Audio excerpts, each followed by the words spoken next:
Hello. Thank you so much, TJ. Good morning, Board of Commissioners and citizens of Douglas County. Thank you for joining us for this August 26th, 2020 special call meeting. Due to the coronavirus pandemic, this meeting is being held under the Georgia's Open Meetings Act, and we appreciate you joining us virtually today. Today we have several things on the agenda. We have our public hearing, which will be held first. But before we go into the public hearing, Clerk, I just wanted to remind the Board of Commissioners, certainly when we have an opportunity to weigh in, if we could just limit our comments to 3 minutes. And of course, you have 2 minutes for rebuttal. With that being said, Clerk, I will yield to you to allow you to read the instructions for our public that's on the line before I open up the public hearing. But just read the instructions and then I'll call on Mark Teal to present.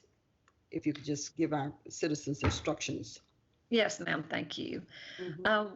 We will have the millage rate presentation first, and then once that presentation is over, the chairman will open the public hearing for citizens' comments. Once I will call your name in order by the people who signed up via email or voicemail. Once I go through those names, we will call on anyone else that may be on the line that may want to give input. You will have 3 minutes to speak. Once your 3 minutes is up, I will interrupt you and then ask you to wrap up your comment. I think that's it. So I'll turn this back over to the chairman. And like I said, once she opens up the public hearing, you'll have your chance to speak. Thank you. Thank you so much, Clerk, for just really reiterating what the importance of how this meeting will be held today. With that being said, I will certainly bring our county administrator up, Mark Teal, to present to the citizens and the Board of Commissioners the millage rate presentation. Mark Teal? Yes, ma'am. So I'll bring up, I'm going to share my screen. Okay.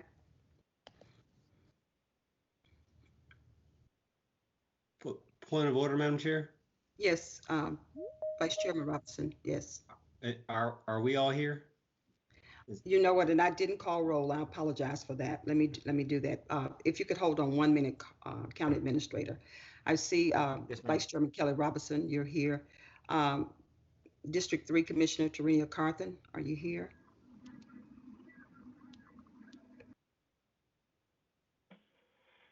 Yes, Madam Chair, I am here.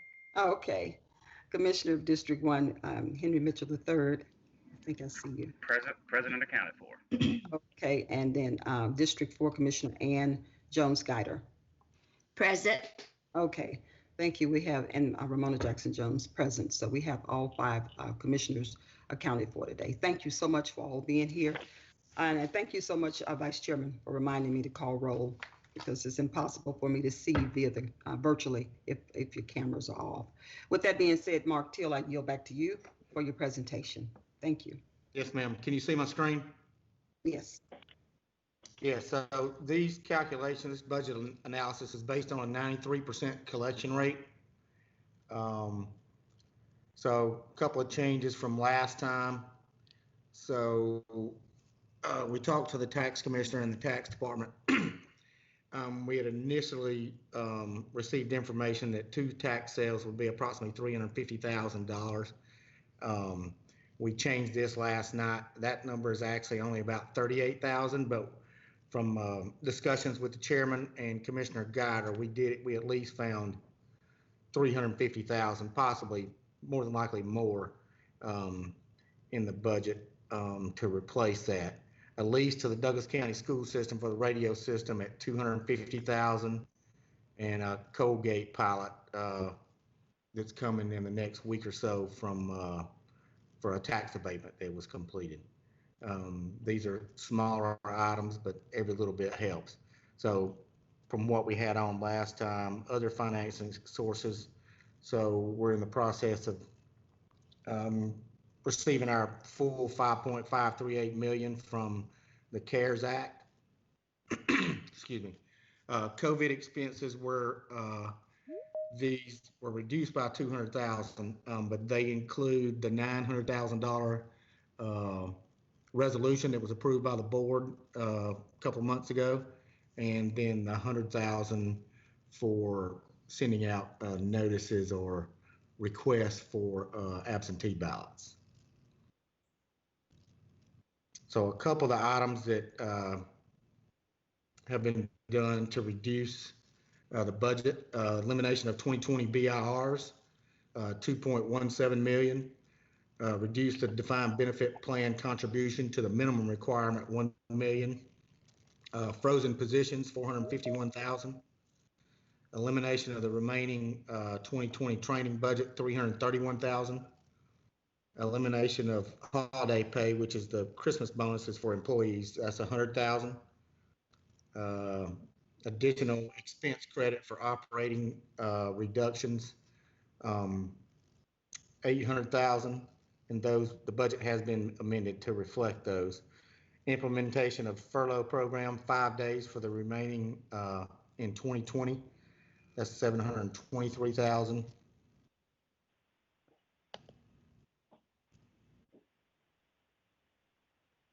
And then we'll flip over to the dashboard.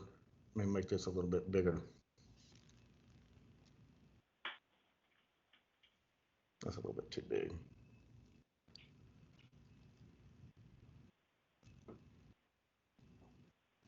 Okay, so based on, and this is based on a 93% collection rate, with an ending unassigned fund balance of 10.78 million. So the required millage rate increase would be 1.292. And then a 0.25 mil proposed for economic development. So the 2019 millage rate was 10.213. And so based on discussions with the chairman, the total 2020 millage, proposed millage rate would be 11.755. And so the total millage rate increase, including the rollback related to that number, would be 1.93. Any questions?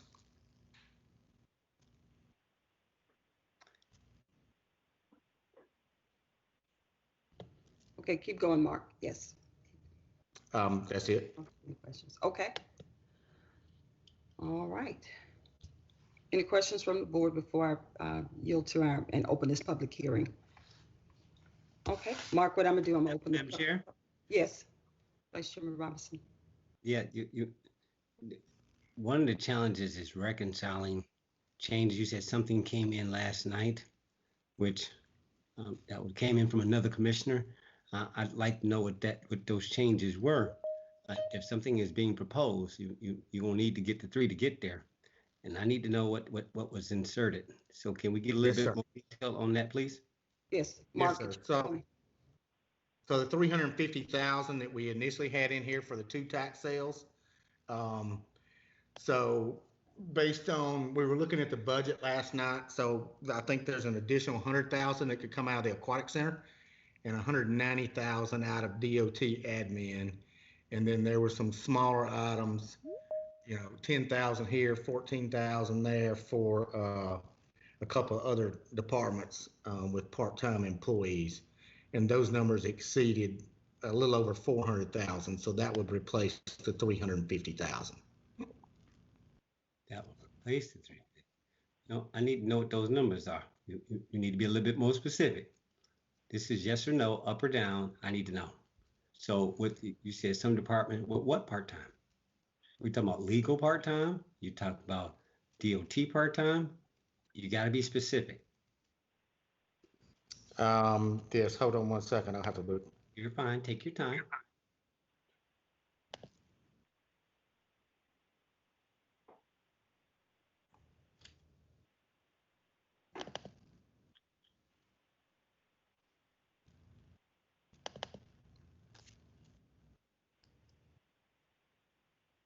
One second. Oh, you're fine. Again, take your time, Mark.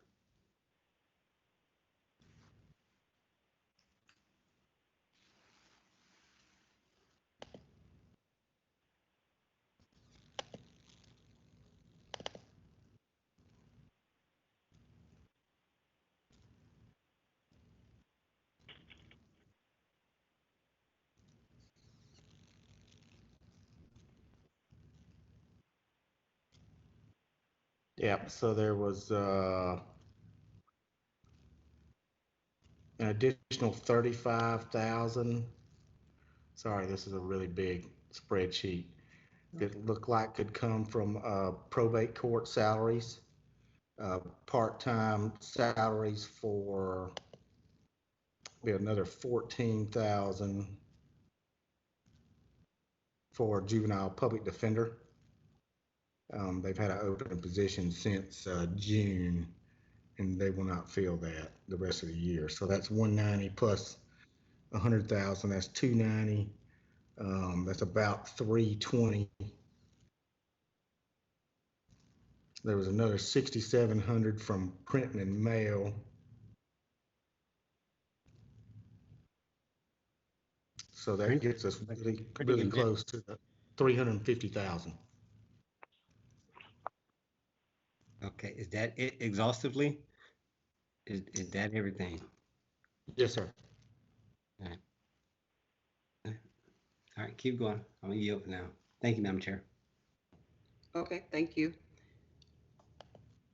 County Administrator, are you complete? Are you finished? Yes, ma'am. Okay, thank you so much for your presentation. If there are no questions from the board, I'm going to move on to open this public hearing. Clerk, certainly I want you to guide it all the way through because you can see the names of our citizens who've signed up. So Clerk, I yield to you to proceed. And I will say this public hearing is now open for comments from the citizens of Douglas County. And Clerk, please proceed. Yes, ma'am. Thank you. And once again, I just want to remind everyone to please keep your microphones and cameras muted and turned off until you're called upon to speak. And also remember you have 3 minutes. The first person we have signed in is Miss Sharon Thompson. Ms. Thompson, Hi, yes. are you Good on? morning. Okay, go ahead. Yes, I am. Yes, good morning. Thank you so much. Yes, my name is Sharon Thompson. And of course, I am a concerned homeowner that lives in Douglas County. I would like to address the extreme tax hike that is being proposed at this time. I do understand many counties are hurting with meeting their budgets and having shortfalls, and many are in crisis. But what I don't understand is why the answer to the shortfall should be placed on Douglas County homeowners who have their own crisis going on. Job losses. I myself have been furloughed from my job, family deaths, business closing. All these things are going on in our own lives. And I find that the pandemic has done this kind of devastation to all of us. So I just didn't understand why this would be the perfect opportunity for families to be squeezed and burdened with such a high tax hike, particularly when they're already stressed and their obligations are as well as stressed. I absolutely do not agree at this time that there should be such a high tax hike to the homeowners. We do have to look for other ways to alleviate the cost of the shortfalls in the county. And I don't think the way to go about doing that is on the back of the homeowners at Douglas County. That's all I have to say. I do thank you for the opportunity and the time to hear my concerns. Thank you, Ms. Thompson. And the next citizen is Mr. John Ash. Are you on the line, Mr. Ash? Yes. Okay, you can go ahead. Good morning. My name is John Ash. I live at 9064 Riverbend Court, and this is in the Post Road, Winston area. So, honorable chairman, commissioners, and staff members, I want to thank you for your service. First, let me say that I'm proud to call Douglas County home. I work hard and follow the rules, and I just believe that there's too many sharp tongues and elbows in our society today, and I want to encourage everybody to be more grateful and humble. We always have problems, and we can work together to solve them. So I can summarize my needs from the county government in a few words: police, fire, infrastructure, and schools. I want to be able to sleep peacefully at night without worry of someone violating the sanctity of my home. I also want to mention that I've had several good experiences with local officials. I was proud of how Judge Adams represented responsibility to serve on a jury in her opening remarks when I was called. I was with Judge Caldwell when she was awarded the 2019 Mentor of the Year at Youth Villages. And in March, I listened to the Douglas Public Health Board meeting when it considered the shelter-in-place order. I was proud that my doctor, Charles Creighton, The Honorable Chairman, Mayor, and others involved were working for the public good during the onset of this pandemic. Now let me say a few words about the proposed property tax increase. I'm grateful to be a homeowner and understand my responsibility to provide resources for our government. But I encourage the commissioners to consider this. Citizens are feeding government at multiple levels. We pay federal tax, state tax, sales tax, fuel tax, excise tax, ad valorem tax, and property tax. And this goes on and on. Plus, I'm already billed directly for many of the infrastructure services I expect, like water and power. Last year, my property taxes went up $900. Every year for the last several, my property taxes have gone up. When a homeowner's budget gets tight, we cut back. When a business owner has lower revenue, it cuts back. Our county government needs to do the same. Clark Howard, speaking yesterday on the paradox of choice, said that the grocery store chain Aldi stocks an average of 1,200 items compared to a larger grocery store that carries 35,000 products. You can get fed just fine at Aldi's. I don't want to pay a penny more of tax to government at any level. And considering the rule of 100, that is where one speaks up, 100 more feel the same way. In my view, Douglas Countyans don't want to pay higher property taxes. And if you work for the citizens, this math ought to mean something. Instead of raising property taxes, I call on the commissioners to reduce everything by a third. Let's stock only what we need. Mr. North and all our county officials should heed this too, whether they are authorized to spend the money or not. Consider tabling this vote today and call on citizen volunteer panels to help determine creative ways to cut services or find revenue. What other ways can citizens help? What assets can be sold? Rethink growth and tax abatements, and also consider combining services with nearby governments. Thank you for this time to speak, and God bless you all. Thank you, Mr. Ash. Our next citizen is I may mispronounce this, Miss Beverly Palladinati.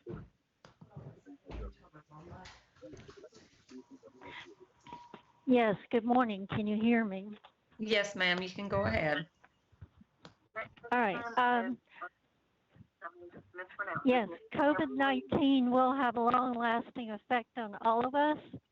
The residents of Douglas County have been and are continuing to suffer in many ways. It is simply not possible to pay more taxes, as many have said, due to the current wages or lack thereof, cost of living, and current situations. Property taxes have continued to rise along with school taxes with no returning county improvements. Traffic's horrible and will be worse as new housing is being built. There needs to be road improvements. Crime is increasing, armed robberies are on the rise, and Douglas County's in the news and usually not in a good way. You're cutting fire and EMS when in this time of COVID and rising crime are of great need. It's sad to hear some people say sell and get out now, while others are saying, sure, come to Douglas County, but bring your gun. The Splash Fund did vote back in. County offices, courts, and schools were closed for a while. Children are not attending school classes. Where are all those savings going? You want to cut animal services budget at a time when people are abandoning their animals because they can no longer afford them. They already work on a shoestring budget, doing great services for the county residents. Social media has definitely taken up this cause, and the residents do not feel that they are getting a fair return for all their hard-earned money they pay to the county. Protests are happening on the courthouse steps weekly. The new normal for Douglas County should not be to increase property taxes, but as others have said, it should be finding ways to save money. The county citizens are desperate circumstances, and they are finding creative ways to save or make money. So should the board. What has happened to our county government? If you increase my tax to a point of which I cannot afford it, you will place a tax lien on my home. I grew up here, and I don't like the new Douglas County I am seeing. About every county building is made of brick, which is extremely expensive to maintain. We have no new architecture as other counties have, but we need to move forward and rethink how we appear to others and renegotiate contracts. We need to attract new businesses, such as a DSW, new restaurants or shops. It would also be a great showing of the board's commitment to the citizens of the county on their own volition to cut their salaries since you don't have to take furlough days. Thank you for listening to me this morning. I hope you come to a more manageable decision and are amenable to listen to your residents' recommendations and suggestions.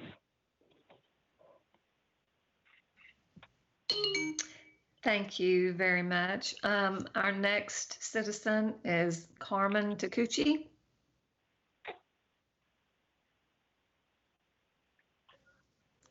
Ms. Takuchi? Okay, we'll go on to the next person, Chris Markwar. Not sure if I pronounced that correctly.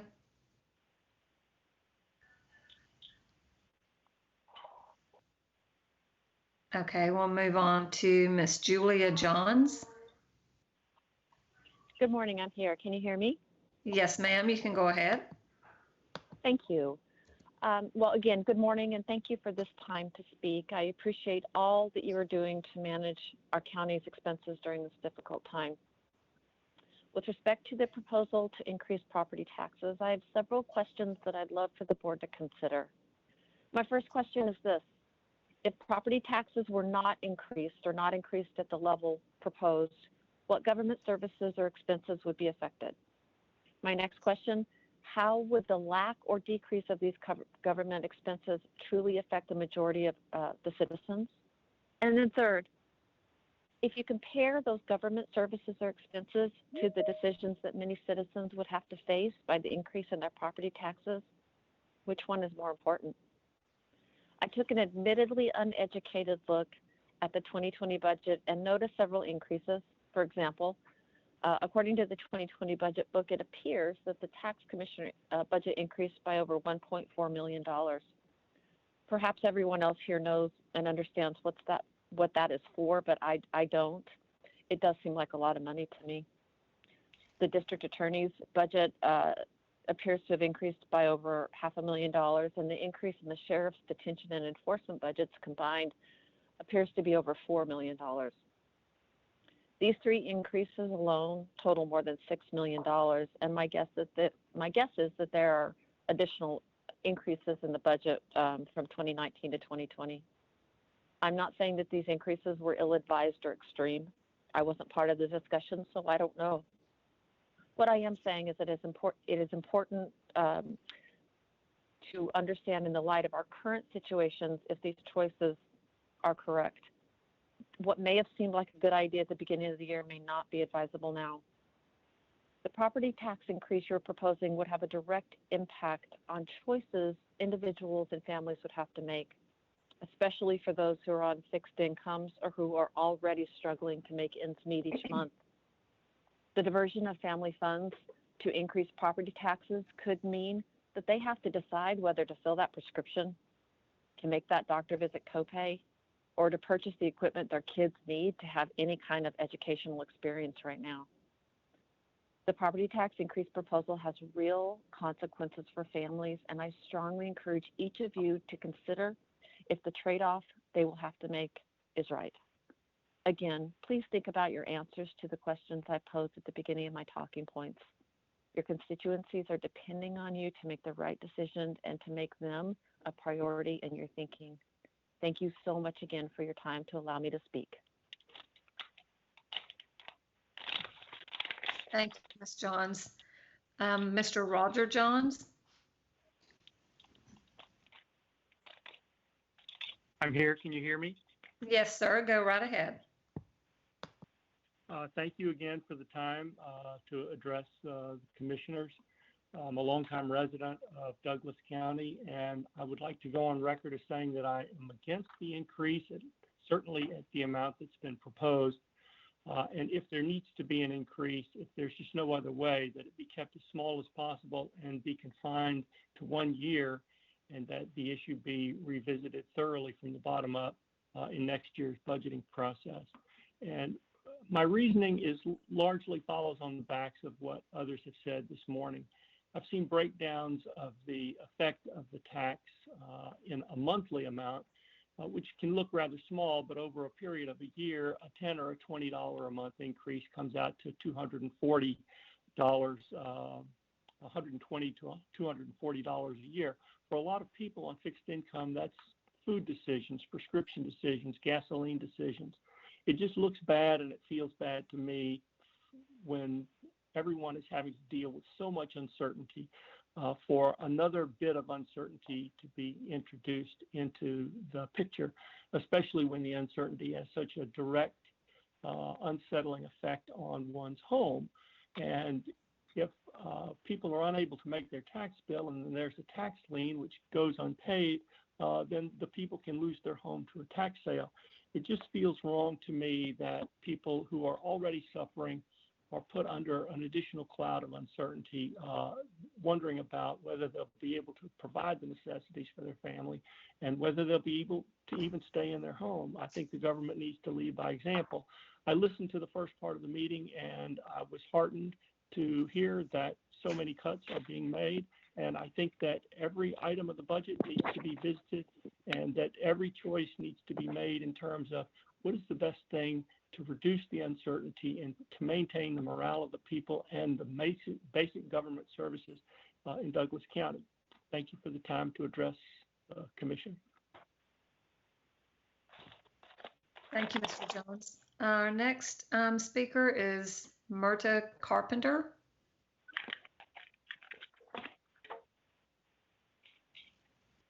Ms. Carpenter. Okay, we'll move on to Mr. David Carpenter.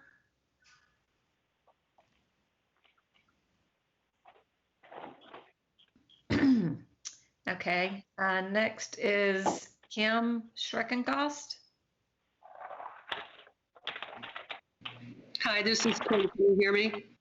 Yes, ma'am. I'm not sure if I pronounced your name right. No, perfect. I appreciate that. I'm Kim Schreckengast. I live at 3221 Ancoat Street in Douglasville, and I appreciate the opportunity to speak today. I'll start by saying that I echo most of the comments I've heard from the meetings last week and what I've heard this morning, and all of them lead to a mutual conclusion that now is not the time to be increasing taxes. On a positive note, we all know new home construction is taking place in Douglas County right now, and property values have increased, both of which increased tax revenues. And I'm hoping that was considered and properly forecast in the budget process. Our current reality, though, is that COVID is not under control, and it might not be in the near future. And as a result, businesses are failing and shutting down altogether, and our people are losing jobs and trying to cope emotionally and financially.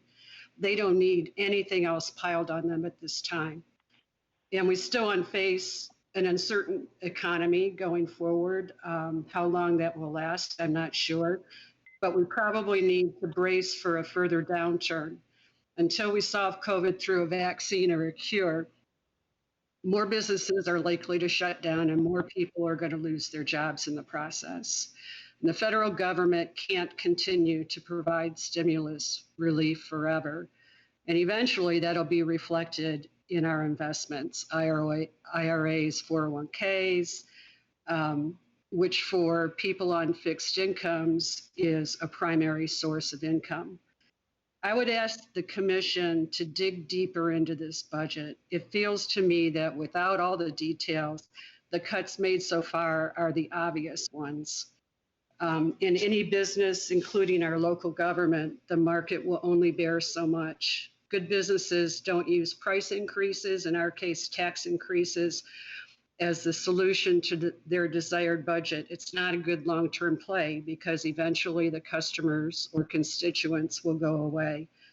Rather, good businesses build budgets based on their forecasted revenue, and they find ways to adjust their budgets appropriately. It's not fun, but it's necessary. I have to say I appreciate the efforts so far to control the budget, but my sense is that's not enough.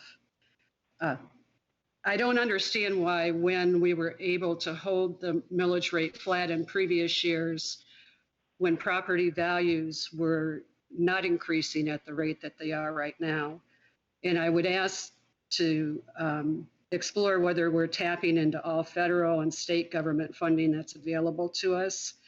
And as commissioners, I would challenge ourselves to ask the question, have we made all the tough decisions that we need to manage our expenses this year? And I'll just close on a final note, and that's, I think it's important. Coincidentally, I got a notice yesterday from the city of Douglasville stating that they're keeping their millage rate the same as last year. As part of that, they stated this pandemic has hit our citizens quite hard. We couldn't, in good faith, increase the millage and create further hardship on our constituents moving forward. So for all these reasons and in support of your own constituents, please do not raise our taxes. We can't afford to do it right now. And I thank you for your time. Thank you. Ms. Sharon Bachtel? Yes, can you hear me? Yes, ma'am, you can go ahead. Okay, this is Sharon Bachtel, 6331 South Skyline Drive, and thank you for allowing me to speak. After looking at the cuts you have made to the budget, I noticed one department's budget wasn't cut, and that would be the coroner's. I thought we were all in this together. The coroner has been part of the problem of your overspending. Her budget has grown 40% since being in office. When questioned about this at election time, she blamed you, the BOC. She was right. She can't increase her budget without you. Georgia law states that a deputy coroner does investigations only when the coroner is not available. From January to May, there were 180 deaths. The deputy coroner actually investigated 140 of those deaths. Why is our coroner only doing 25% of the investigations? In February, she only did one. Do the coroners in Paulding and Carroll counties make their deputies do all the work? When the deputy coroner does these investigations, it costs the county more money. She should be doing 75%, not 25%. To be fair to the rest of the departments, I think cuts should be made to the coroner's budget too. And again, I say no to tax increases. Thank you. Thank you, Ms. Bachtel. Our next speaker is Tommy Corsi.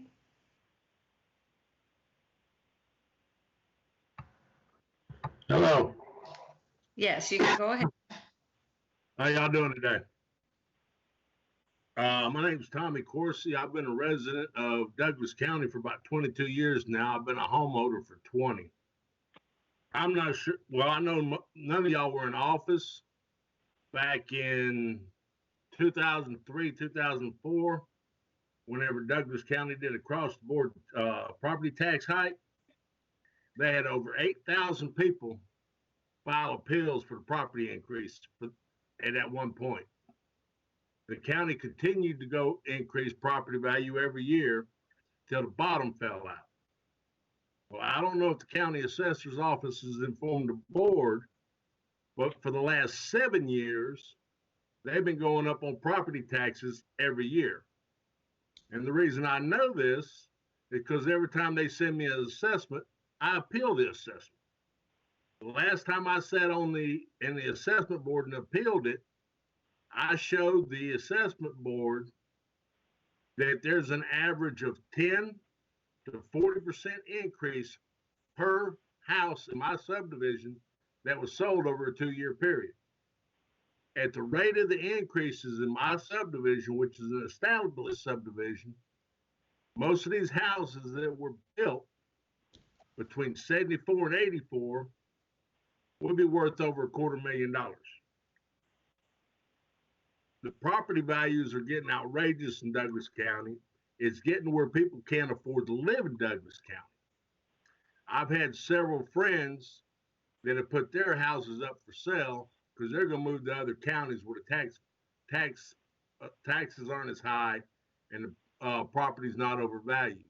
We need to get a hold on this. We need to stop this assessment that y'all are fixing to do, get in a hold of the properties, get the values back down where they should be, because there should be no house in Douglas County that was built prior to 95 to 2000 worth $200,000 unless they have been recently remodeled.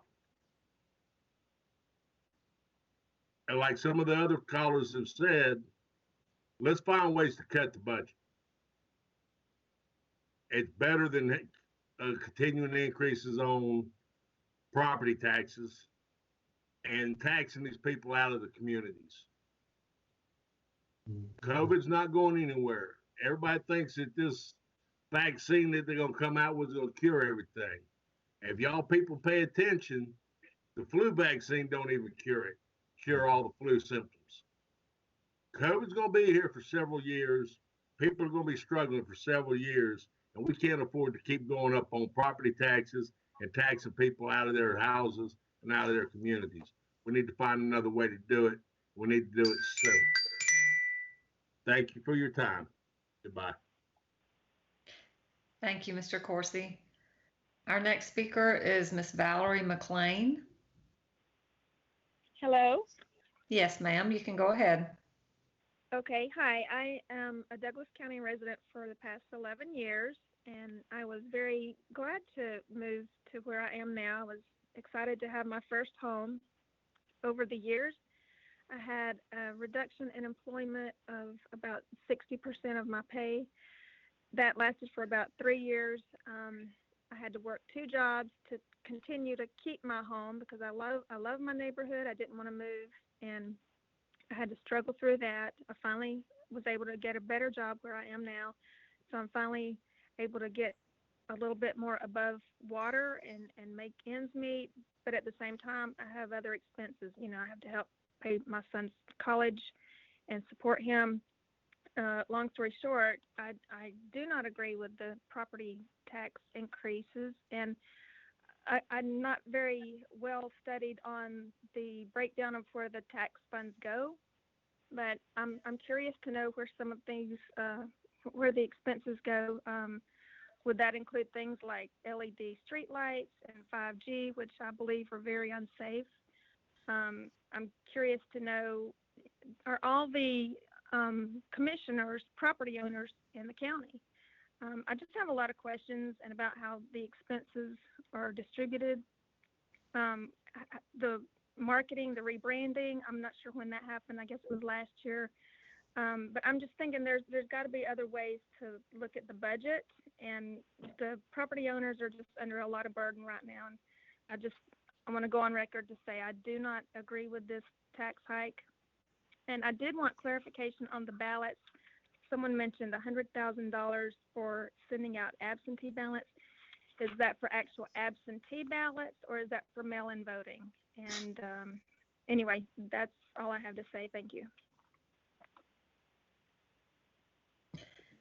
Thank you, Ms. McLean. Our next speaker is Ms. Stacy Hagler.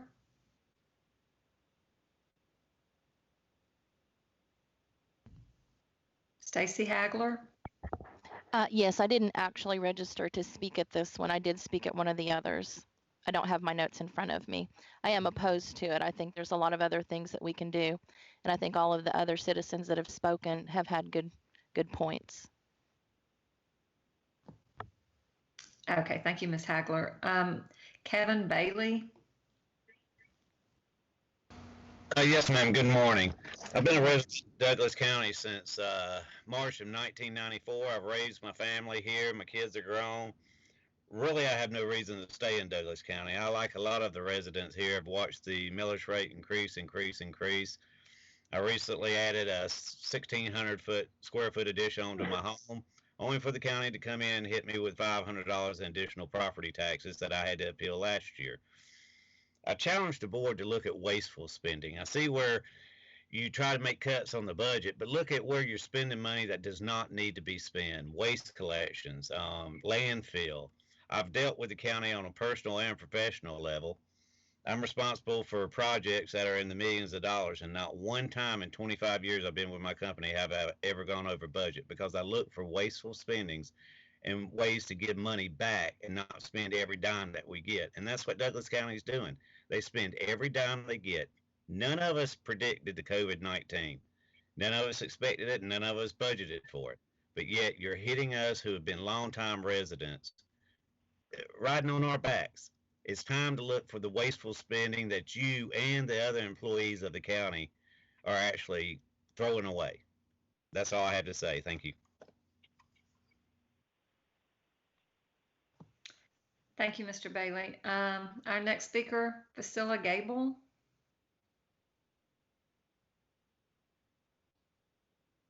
Ms. Gable. Okay. Our next speaker would be Carol Coulter.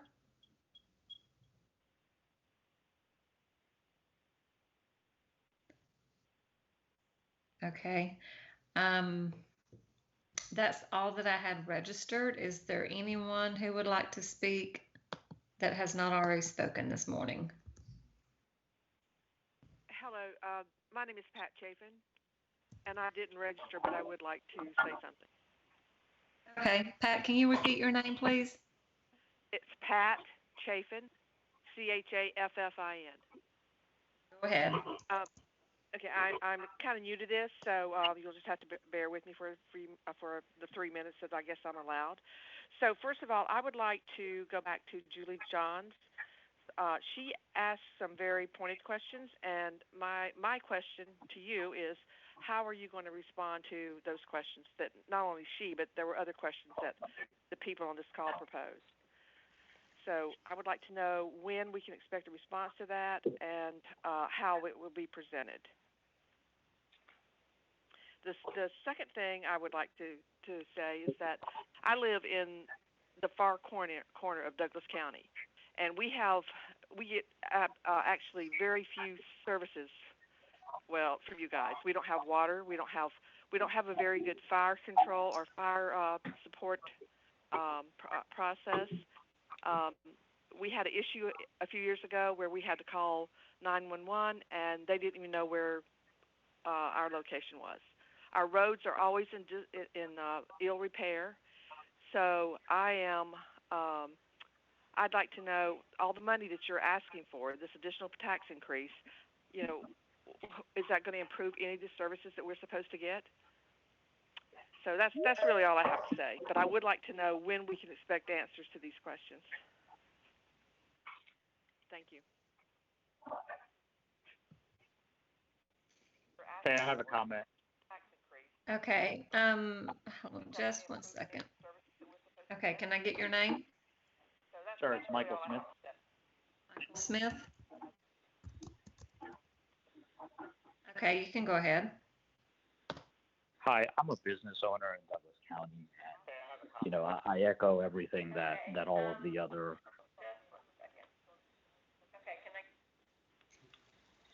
I'm sorry, Mr. Smith.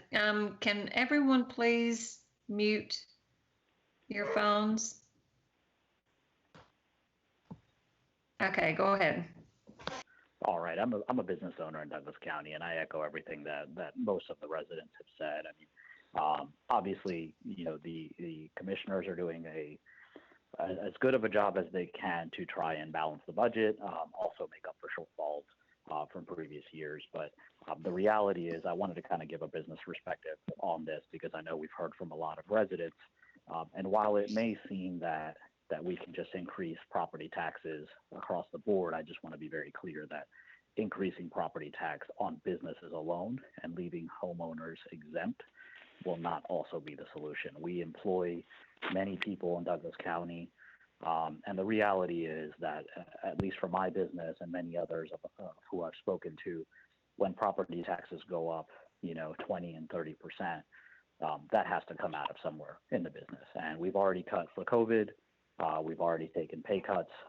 The reality is increases in property tax will just lead to furloughs, and those residents that are furloughed will not be able to pay their personal property taxes. So just want to be very clear that it's not just a residential problem. It's also a business problem. And, like what everybody else has said, businesses are forced to cut pay. Businesses are forced to cut services. Business owners are forced to defer investment to other years. we need to do the same at the county level. And the reality is there are many things that the county is doing that can be cut that are wants and not needs. We've had to cut many profit sharing days. We've had to cut, any sort of activity that's considered a nice to have. Maybe for the time being, we just need to have essential services like fire, police, ambulances, those kind of things, and not have, parades or investments in new facilities or computers or, vehicles. Those kind of things can be deferred to future years. Thank you for your time. Yes, I would like to speak. Okay, what is your name, please? My name is LaQuisha Mungeon. I reside at 4450 Tuckahoe Court. Okay. And I want to say that I'm opposed to the millage rate being increased. I've been a resident here in Douglas County for the last 7 years, and I've been a homeowner for the last 5 years. I am a single mother, and every year the millage rate has been increasing and increasing. Property taxes increasing. And I just am against it, especially during this time right now, where you have a lot of people not able to work, and we don't know what the future is going to predict for us. So those who are working now may not be working in the next 6 months because we don't know what is going on with this virus. So I just want to go on record and say that I'm completely opposed against this millage rate increase. Hey, I'd also like to speak. Hello? I'm sorry, can you state your name and address, please?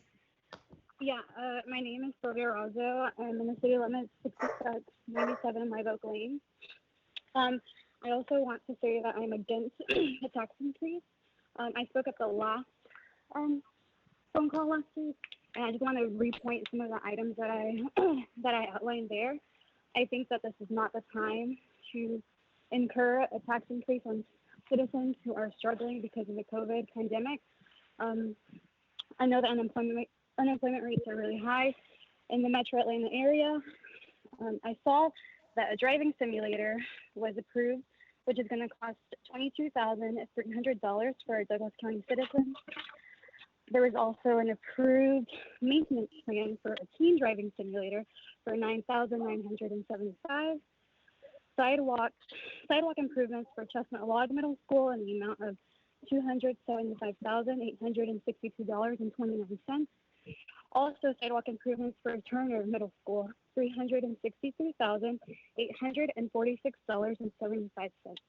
In total, just those 4 items are $662,009.04. These are all items which were approved within the last 2 months, which are during COVID times. I understand that maybe some of these items are necessary at some point, but right now is not the time to require those for the citizens.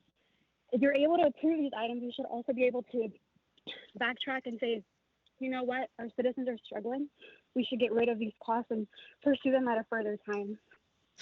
The increase isn't going to be collected $4 at a month. It's going to be collected at one time. Many people right now are struggling. They don't have that amount. There's extra $100, extra $200. They've already budgeted for a certain amount. So I'm against this tax increase. Thank you.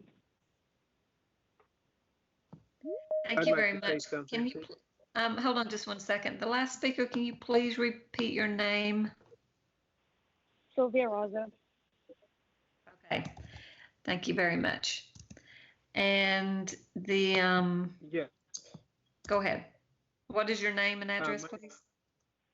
My name is Richard Gordon. I'm at 5819 Wembley Drive. Me and my wife moved here to Douglas County to retire, and we moved here in 2011. And so we are on fixed income, and we chose this community because we liked it. We felt that it was a safe community. We also, have gotten a chance to meet long-term residents, and, they've echoed the same thing. Some long-term residents are, not happy with the growth that Douglas has gotten. But at the same time, whenever you have a community that is growing and thriving and people are interested in moving, and you're going to have that.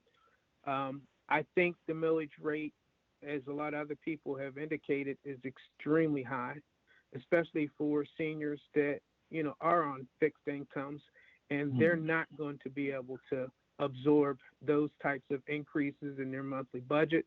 And it will lead to people either selling their homes or losing their homes. And I think the board is doing a pretty good job, from what I can tell, of trying to meet the needs of the citizens. So I just want them to really think about some of the information that has been laid out, by the community citizenship, and really give some serious thought to reducing the increase or eliminating it, at least on a temporary basis, as been suggested. Thank you. They give you the opportunity to speak. Thank you. Can I ask the attendees again to please mute your phones if you're not speaking? We're getting some background noise. Is there anyone else who would like to speak this morning? Yes, I would. This is Cheryl McCollum, and I'm at 9452 Logan Lane, Douglasville. And I've lived there since 94, built a home there. And I have been a real estate broker here since 91. So I want to throw something else out here that I don't think's been brought up. I came in a little bit late on the call. But a lot of rental properties in Douglas County are owned by corporations. And they are simply going to pass this tax on to their renters who already, a lot of them have lost their jobs. They've been cut back. They can barely meet the rents now because there's such a shortage of rentals. So this is really going to hurt people who are already struggling. Thank you very much. Thank you. Do we have anyone else that would like to speak? Yes, I would like to speak. Okay, name and address, please. Name is Randy Gibson. I'm in the Brittany Place subdivision. I've noticed, as one caller said, the Douglasville City is not raising their rates, but the county is.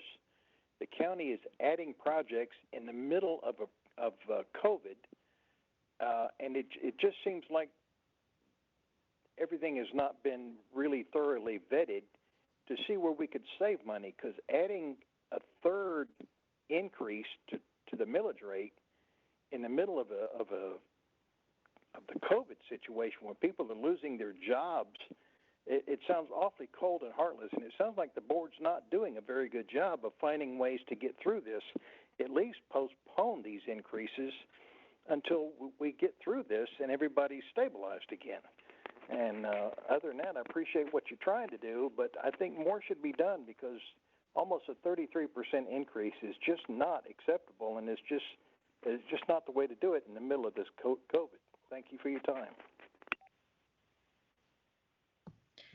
Thank you, Mr. Gibson. Is there anyone else who would like to speak? Yes, ma'am. Okay, name and address, please. My name is Brian Moyer, Winston, Georgia, Post Road area. Going to echo basically what everybody else has been stating against the property tax increases. We've seen many homeowners and businesses, big and small, since last April when this virus hit, change their spending habits and look at ways that they can spend, ways they can save money, cut costs. Unfortunately, our commissioners did not do that. They kept spending. We saw many great leaders across this country, within our communities and whatnot, go ahead and take pay cuts, half their salaries. Our commission chairwoman, has she taken a pay cut? Has she offered to reduce her salary? Do we have any commissioners that have offered to take pay cuts? I haven't seen or heard any of that. Instead, we continually deal with incompetent leaders who continue to vote wasteful spending, such as commissioner assistants at $40,000 apiece, We continue to push pet projects and bring in big corporations here because they say they add jobs, yet they don't pay property taxes. So at the foot of the homeowners within the county, we're the ones picking up large corporate taxes and continuing having to pick up everything. One good thing that has come out of all this is we've seen a lot of citizens within the county speak out. We've seen Cody Raines, we've seen Terry Searcy, we've seen people speak up, and pretty happy to start seeing some recalls happening pretty soon. Thank you. Thank you, Mr. Moyer. Is there anyone else who would like to speak? Yes, I would like to. Okay, please Good morning, give your name and address, please. Sure. My name is Kim Cephas. I live in the Holly Springs subdivision off of Bronte Lane. Good morning, everyone. Thank you for this opportunity to speak with you all again. I spoke with you all last week. I sent out an email to all of our elected officials last week. I did receive some feedback, and it was kind of upsetting. My commissioner, Commissioner Coffin, advised me to send this email to address everyone with my concerns, elected officials. So from the Board of Education, I got an email from Tracy Ruckert that said that they weren't requesting an increase in the millage for taxes. They were getting a certain amount. They were actually trying to decrease it. And then Sheriff Pound said, no, that's incorrect. We're not trying to increase it. That's on the Board of Commissioners. So everyone is telling different answers as to who actually is requesting this millage increase. Now, thank you for the job that y'all are doing. You got it down from 33 to 18, kind of, sort of. So if the board gets their 5 or whatever percent and the sheriff department gets whatever they want, it may equal out to be almost at 30, 33 or whatever. So what we need is transparency. I echo what my neighbors are saying. I'm not for this increase. We've got to slim the budget some more. You slimmed it down to 18. Let's slim it back down some more. Unnecessary spending, mismanagement, all of the above with COVID on top of it. Right now is not a time to increase anybody's taxes. I don't care if this averages out to be $9 a month with it being $100 or whatever at the end of the year. I don't care. It should not come off of my back or any of my neighbors' backs. It's not fair. Whoever did the mismanagement, maybe they shouldn't be in that position. I echo again with what I've been hearing from our residents. The county commissioners need to take a cut as well. You need to be in this hit with us. Show us that you're working with us. I mentioned last week during the meeting that with my company, from the top to the bottom, we're all taking furloughs. Everyone is taking a hit to get through this hard fall that we are all experiencing. From the top, our CEO is taking 25% out of their salary. What are you guys doing to show us that you're in it with us, as opposed to saying, oh, we're only going to increase your property tax by this much? Oh, we're doing you a favor. That's not doing me a favor. Tell me what's coming out of your pocket. Everyone is getting a furlough except you guys. I think that's my time. I appreciate you all hearing us out, but show us by taking action. Don't let us waste our time calling into you guys, pouring our hearts out, and you do absolutely nothing. Show us that you're in this with us. You take a cut as well. We're all taking a hit. If you're in this with us, you take that hit too. Show us that you're here for us. Thank you and have a great day. Thank you, Ms. Cephas. Is there anyone else who would like to speak?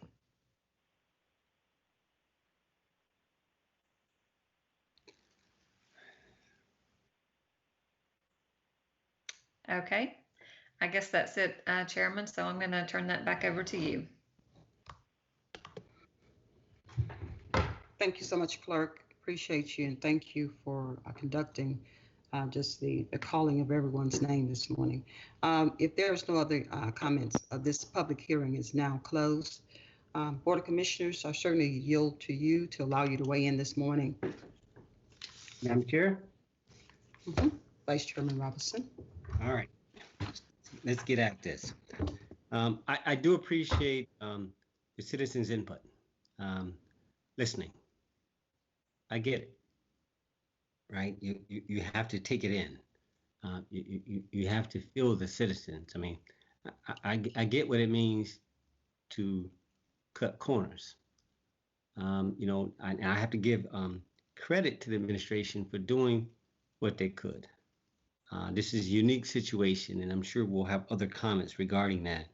But for example, there were cost savings measures along the way, looking at our utility expenses, looking at our big, large spending pre this moment. So I need to make sure I give credit to that. I think the administration didn't take proper credit for that. But here we are. Now, as relates to me personally, I mean, I take home $621 every 2 weeks as a commissioner. The increase recently with healthcare benefits that was put forth for budget increased my eye medicine, 4 vials, basically net $200 a month. In other words, it costs me money to do this job. It costs me money to do this job. So it's important when we began to challenge the integrity of the commissioners, and you should. Every commissioner should be challenged. Right? I don't ride in Air Force One. Right? I'm coming up here every 2 weeks to make the best decision that I can. I understand what it means when 43% of people are renters in this county, and that the expense is going to get passed, whether you're a property owner or not. I get it. I understand. But yet here we are, right? And I won't get into perhaps what jurisdiction versus this jurisdiction, because everybody know, you know, we're only going to benefit from 30% of this tax increase, basically net, right? Let's be honest.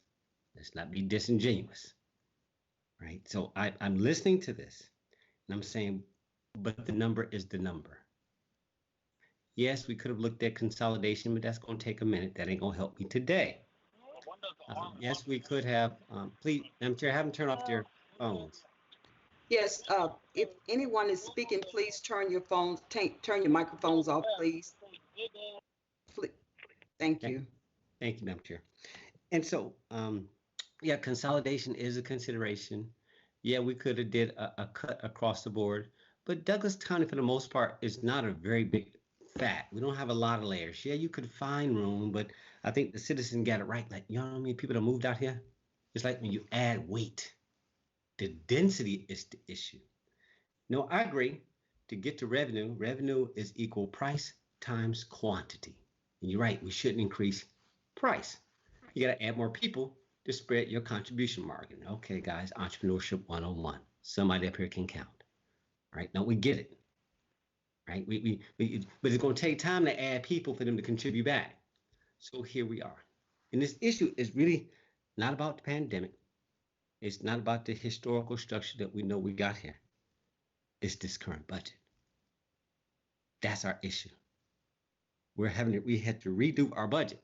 Now the pandemic hit, it did what it did, but that's our issue. We're 9/12 of the year in already, and it's like, okay, this is all we could do. Yeah, can we keep going round and round? Sure we can.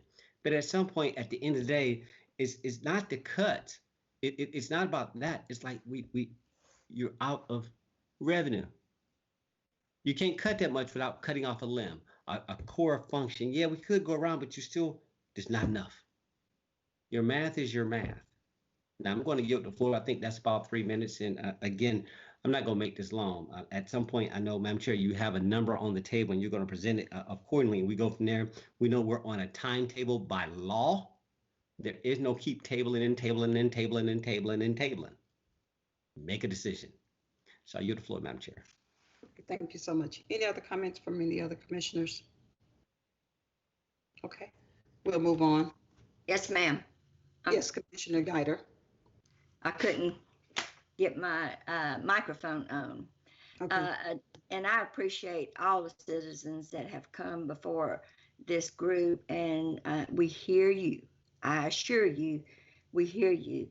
You need to understand the budget is the key factor for determining the millage rate. That and the digest. The digest had like 6% growth, I think, but I voted against the budget because I knew it was going to cause a shortfall, and we were going to, I mean, it was going to be, we were going to spend more money than we could pay for. Revenues are estimated using the trend set by history. There were some overestimates on the sales tax. We all know that we didn't anticipate the pandemic, but we also, I argued that we were overestimating sales tax. But we're here today to set a tax rate to pay for this budget. It was set, the budget is set in December the year before. And and this has been warned to us, both by myself and the financial advisor, that we're spending more than we are taking in. So we got a larger budget than we've got revenues to pay for it. This is a large increase. I've argued this. I was on the phone all day yesterday with finance and the chairman. I think there's a lot of fluff in the budgets. But the time has come where we can't just say, please cut your budget. Each department head and each elected official puts in what they want in their budget. It's up to us to either approve it or disapprove it. But everybody's got a hand in it, is what I'm trying to say. So I think, and I came up with a spreadsheet, I think there's a lot of fluff out there. But some of the elected officials are bucking us, telling them to cut their budget. But I think we've gone beyond saying, please cut your budget, to the point where we have to say, you must cut your budget. But we have not seen this. This is going to hurt. This increase is going to hurt businesses, which are already hurting. I heard a survey saying that 1 out of every 5 businesses will go under. I think it's going to be more than that. It also, another study showed me that 55% of the people that lost their jobs were women. A lot of women are single moms, and it's going to hurt these people. I said that one time, everybody's hurting, and somebody came back and says, not everybody's hurting. Well, I haven't seen anybody that's not hurting. But I looked around at other counties. Our tax rate is already higher than most of our surrounding counties, except for maybe Haralson and Coweta and Henry County. I looked at a small county like Harris County, which is down there at Callaway Gardens. They're actually going to give raises this year because they've been conservative in their budgets and spending. I looked at Forsyth County. I talked with the commissioners up there. They're the fastest growing county around and the richest. But one thing I was able to do, I actually visited Cummins, and there's a complex there, and it's called Halcyon. You need to look it up. It's going to have hotels, restaurants, shops, apartments, senior homes, a theater, walking trails, everything.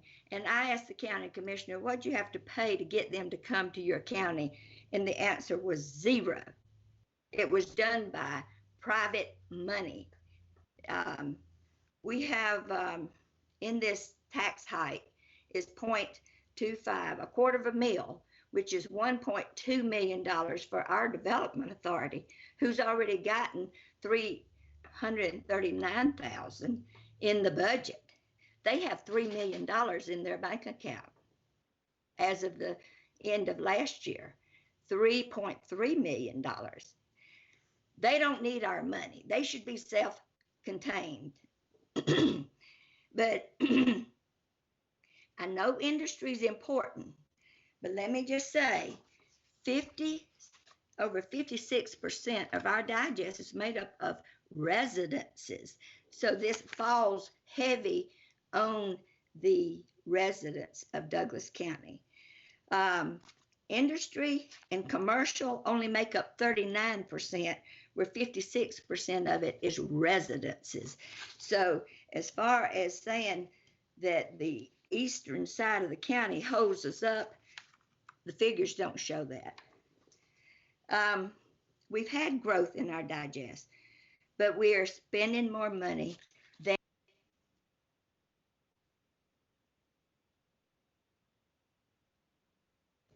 Commissioner, we can't hear you. Commissioner, we can't hear you. I'm sorry, I think.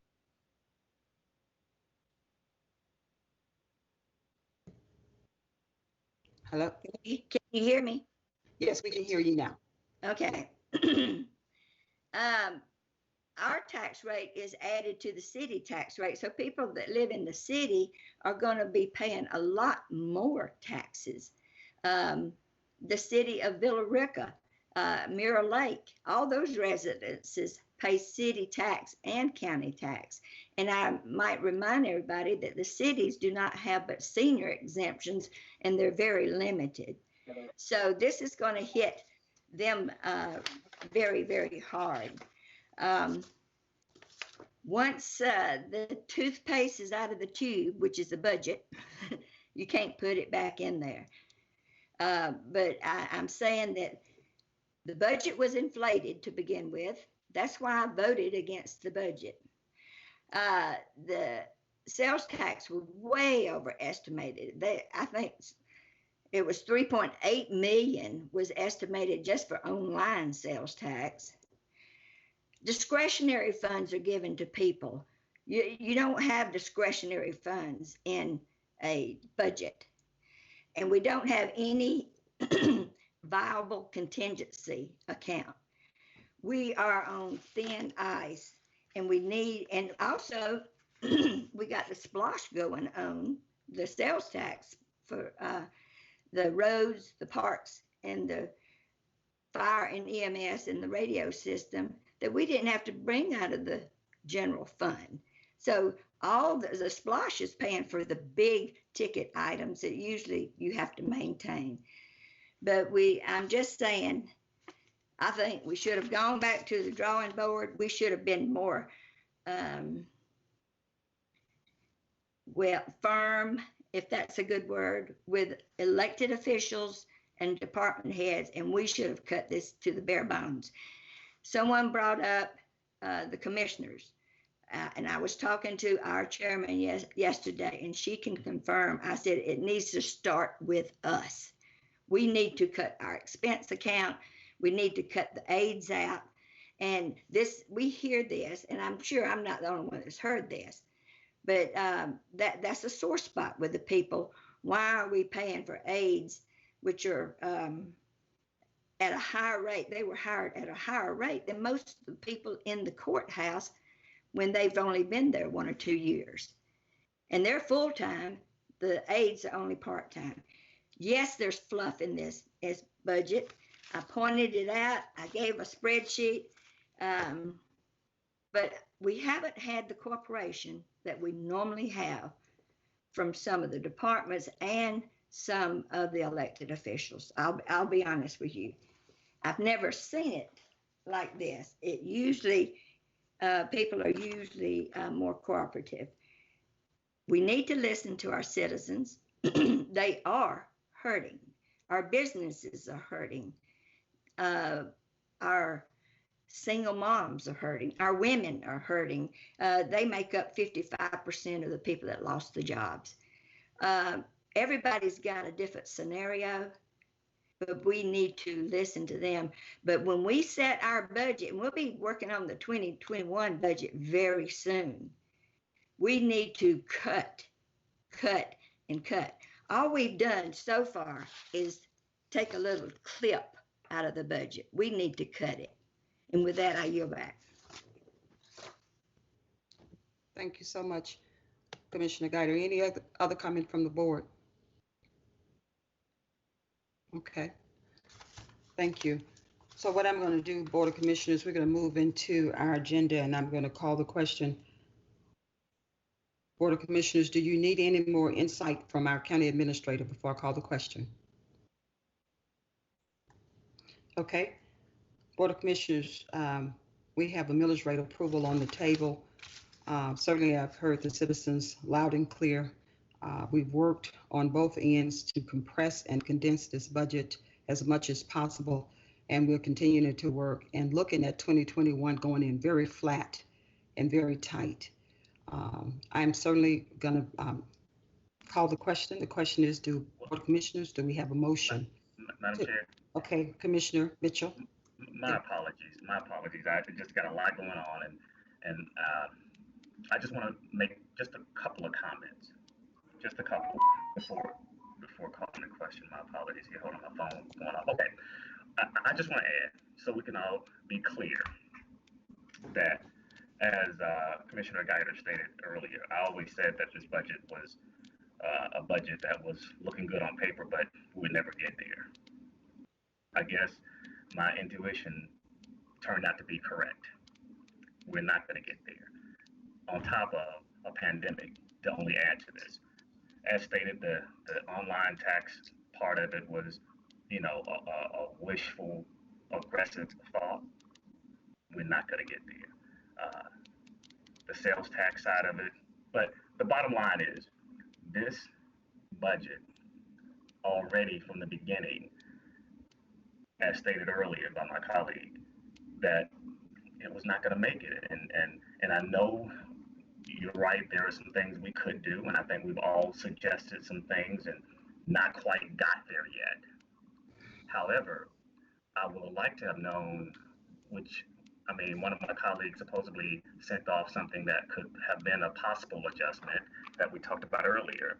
I'd like to have known what that would have been and what those thoughts are, because the numbers I got wasn't nowhere close to what I think Mark spoke about this morning. But I think we're beyond that now, though. I think if we really want to listen to the citizens of Douglas County and take really a serious look at this, and again, we've done a lot of things with this administration and the prior administration when it just comes to this rollbacks that have actually created a huge problem that we would have at least solved 5 million plus without doing just that. And it was not a property tax increase, or should I say a millage rate increase. But we lost there and continued to spend. And the SPLOST that the citizens of Douglas County voted for these years past, they asked for these items to be built, like the Senior Citizen Center, the fire stations, and the radio system, and so on. But as I've stated in years past, if we continue to do what we're doing, we're only digging the hole deeper. And as we all can see now, the hole has gotten deeper. I stated that with the prior administration, which we end up having my colleagues and others voted for 23.45 millage rate percentage increase. But I told them then that that would be the only way out, and they did back then. And here we are again, as I've been stating along the way. If we continue this type of a budgetary process, we will end up where we are now. I know it's too late, and it takes time to pull off even a consolidation. If you really want to help out and you really want to make this work, and I hear the citizens and I hear their concerns, and I understand that it's not what I call fair, but the numbers are the numbers. The rollback, if you think about it, that gave you, as a citizen, and to include myself, somewhere between $5, I'll call it, $10 a month through the rollback for the last 7 years or so. Well, that's where we are now that have created this problem that I'm telling you now that exists. If you add those numbers up, you'll see we're going back to where we should have been if we had not did that. And once again, a rollback is not a property tax or millage rate increase. But if you roll it back, it is a millage rate decrease. I just want to make sure I say that for the record so that citizens of Douglas County can truly understand that. And I use the number of $5, and I always talk about it as $2.50 when you do that. But do note that affects you dearly. This aggressive budget has come back to haunt us. That's why I couldn't support it the first time around. But we're here now, and we've got to deal with it because the citizens of Douglas County expect, look forward to, and deserves the services that we should continue to provide. In doing that, we've got to make these adjustments. We've got to see if there's any other way of doing it. And like I stated, I know the bad word is don't talk about consolidation. But if you really want to be a part of this and help, I think the citizens and us should be looking at that as an option and not take that off the table. I know Commissioner Carthen and I have been working on another way of hopefully trying to make some adjustments and get some cash from an economic perspective on the front end. But I don't think we have time. We don't have time to even do the consolidation because I think that should be a question to the citizens of Douglas County. But I think you got to put these things on the table because COVID-19 has unveiled a lot of things about government, not just in Douglas County, but throughout the US of A. So just understand that. But I agree that this is not the ideal way to go. I still think we need to dig deeper, but I don't think we're going to have the time. And I think we've got to make a decision and move in some sense of a direction, and we've got to do this with urgency. Now, with that being said, I just will only say this in closing. I told you so. I told you that the online sales and sales tax and point of sales and others would not make this budget based on the aggressive approach that we did here. Now we're here. And now this commission has to make a tough decision, whether it's a 1% or 2.85%. But the numbers don't lie. The numbers don't lie, and the numbers are the numbers. If you do this, you might want to do it right, and that way we'll have to be dealing with it again. But if you don't, we'll all be back here again trying to figure out now what's next. So with that being said, I'll yield, and I guess if you want to call the question, Madam Chair, I'll yield at this point. Thank you so much, Commissioner Mitchell.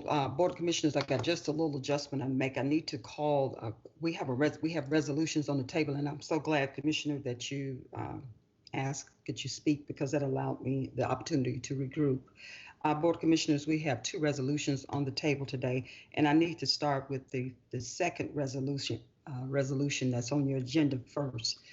And Board of Commissioners, we have a resolution, and I'm calling the question now. Board of Commissioners, we have a resolution to adopt the Douglas County Board of, it's actually resolution number 1. Resolution to adopt the Board of Education's 2020 millage rate. Again, Board of Commissioners, I'm bringing forth to you a resolution to adopt the Board of Education's 2020 millage rate. Do we have a motion to approve?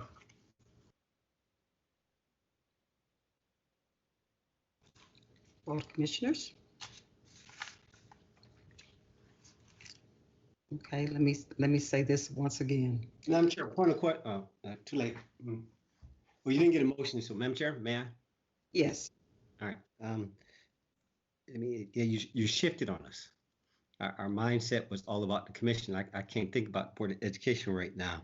First things first, but that's just me. Ken, is it legal out there? Like, do we have to do the Board of Commissioners first, then the Board of Education? My mind is about the commission. Everybody made it so clear. It's about the commission. So I can't. Go ahead, Ken. Yeah. It's the preference of the chair as far as order, but the board can take action or no action and defer until it decides what is going first. But the chair has the call. as far as the Board of Education's millage rate, any act of approval would be the ministerial act of just simply recognizing what they've adopted, period. Thank you. I got it. All right, Madam Chair. Yeah, like I said, it's your call. My mind wasn't there to even consider the Board of Education, but let it be. We're good. Okay. Yeah, the clerk prompted me that I missed an area, so I appreciate her doing that. That's why I said I had to pivot back. I apologize. Now, I'm at the will of the board. If we want to go on with our millage rate discussion, we can. So it's up to the will of the board. What do you prefer? And we can keep going. I do have a question, though, Madam Chair. Yes. And I'll just answer your question first. I think based on Vice Chairman Robinson and legal, they said that's on you. So you decide on that, I would assume. Okay, but my question though, and maybe this is for either Ken or maybe Mark, I don't know, I'm not sure. Is there the millage rate that the school board is proposing, and I'm shifting gears now because like Commissioner Robinson, my mind was strictly on what we were doing, not anything else. But is this millage rate the same or an increase or decrease? Because I think I heard some of the citizens say something about that they were told that it wasn't or is not. I'm not sure, so I don't want to speak for them, but I think I read that it is. But I'm just out of curiosity. So Mark or Ken, can somebody share with me on that note, or am I out of order? You're not out of order, Commissioner. Okay. Mark? You were breaking up, Commissioner Mitchell, but I think what I heard was the school board proposed millage rate, was it an increase? Is that correct? An increase or decrease, or they stable, they steadfast? I'm just curious because I think I read something different than what I heard the citizens of Douglas County spoke about earlier. Yes, sir. No, sir. I do not know. I do not know if it's an increase or not. Madam, I can answer that. Go ahead. They did not roll it completely back, but it's considered an increase because they did not roll the millage rate all the way back. Okay, and go ahead with finance. Go ahead, what's going to respond? Yes. Their 2019 rate was 19.650 for their maintenance and operations. And now it's a 19.6. So it is decreasing, but exactly what Commissioner Guider said, because of their valuations, it still is considered a tax increase, but They just didn't roll it all the way back. And then they also have $1 million for their bond. So it's going to be 20.6 total. So I can rightfully say this was an increase then. Yeah, theirs is on like the PT 32, the form and the percentage we give you, it's going to be a 5.31% increase. Okay. I'm just, because what I read was what you just stated, but what I was listening to the citizens of Douglas County speak earlier, the citizens, I kind of heard something different. I just want to verify. So I'll yield back. Thank you. Okay, thank you so much, Commissioner Mitchell. Board of Commissioners, we're certainly on the path of the education component. I really want to accept, we vote on this millage rate, and then we can move back to the Board of Commissioners millage rate. So of course, there may be opportunity for dialogue, and that'll give us some time. So I'm going to proceed on, since it is up to my discretion. Board of Commissioners, do we have a motion to approve the resolution to adopt the Board of Education's 2020 millage rate? So moved. Do we have a second? Okay, we have a motion and a second. Any discussion? We have a motion and a second. When I call your name, please indicate your response. District 1, Commissioner Henry Mitchell III. District 1, Commissioner Henry Mitchell III, yes. District 2, Commissioner Kelly Robinson. District 2, Kelly Robinson, yes. District 3, Terenia Carthen, Commissioner Terenia Carthen.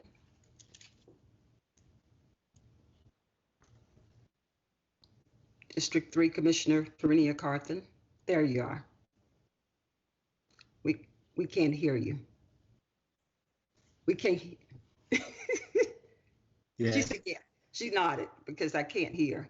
Okay, and Commissioner of District 4, Ann Jones-Guider. Yes. Okay, Ramona Jackson Jones, Chairman, yes. We have a 5-0 unanimous vote and the motion carries. All right, we're going to move on now, Board of Commissioners.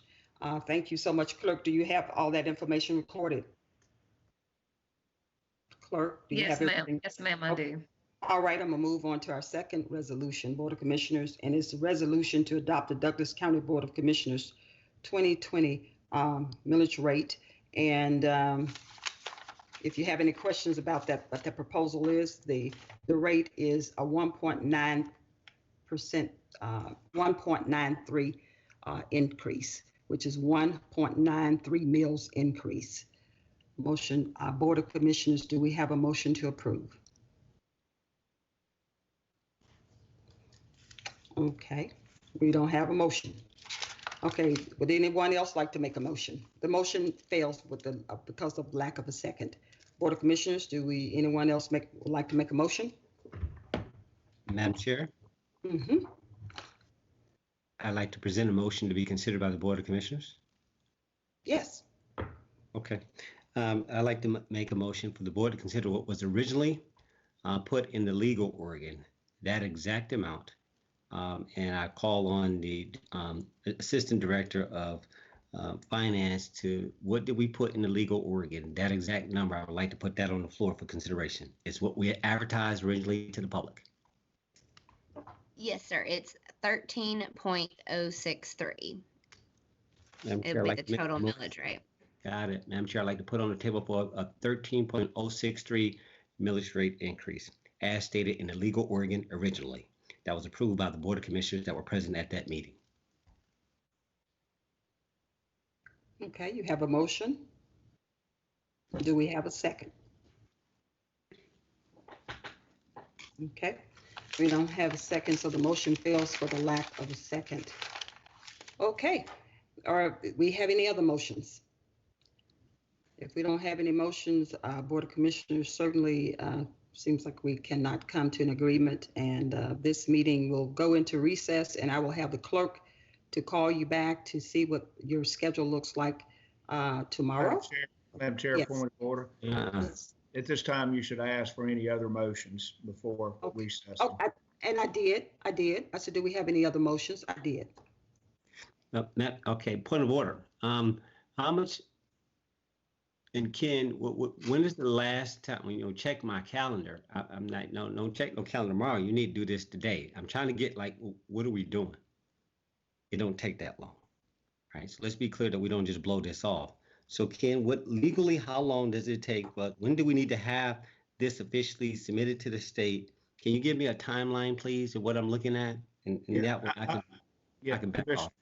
Commissioner Robinson, I would defer to Sabrina on the exact timeline in order to get timely bills out. But I will tell you that the Finance Department reached out to the state to confirm the original advertisement of the increase. And as long as this meeting is recessed, you can continue operate to a specific date. You can continue operating under that advertisement. If the meeting is concluded, meaning no recess, then you'd have to start all over, which will delay the tax bills for every entity going out. Having said that, Mark has been given instructions if it were to go into another day, what he needs to do, so long as this meeting is recessed. So Sabrina, do you know the exact date that you have to have a number? Ideally, I need to have everything to the tax commissioner by September 1st, or he meets with the Department of Revenue September 1st, so I need to get it to him by the 31st. And every commissioner has to come in and sign the Board of Education and the Board of Commissioners resolution. And so with us operating in the pandemic, we obviously wanted to give the commissioners Thursday and Friday to come in and find a time that worked for them to sign it. And then I could bring everything to the tax commissioner on Monday. Without filing for an extension anyways. Okay. So, Madam Chair. Oh, no, I still have the floor. Oh, I'm sorry. Yeah. So being clear, thank you, Ken, and thank you, Sabrina. Being clear, so the first is Monday, right? The first, I think, is Monday. The first is Tuesday, but he has to have an appointment with the Department of Revenue on the 1st. So we need to get him his documents by the 31st, ideally. Understood. And so that means by this Friday, we don't need to have done what we need to do, but you need time in between our decision to produce whatever you need to do to get it all over, right? There's a daisy chain here. So, okay, I'm gonna, you've answered my question, so we may have about a day at best. And based on what I just heard, I wasn't trying to frame it for the Board of Commissioners, it was for my own mind. So, all right, I yield the floor. I'm good, Madam Chair. Thank you so much, Commissioner Guida. And then Yes, ma'am. You can get an extension to take the digest to the state. And if you're late, if you're after September the 15th, mail in the tax bills, you can push your due date back out to, and it's been done from several times throughout the years. The due date is pushed out. The only thing is if you get too close to the Christmas holiday, then your collection rate's going to be lower. Thank you. Okay, thank you so much, Commissioner. If there's nothing else to come before this board, we will go into recess and we'll have the clerk reach out to you and give you your new date.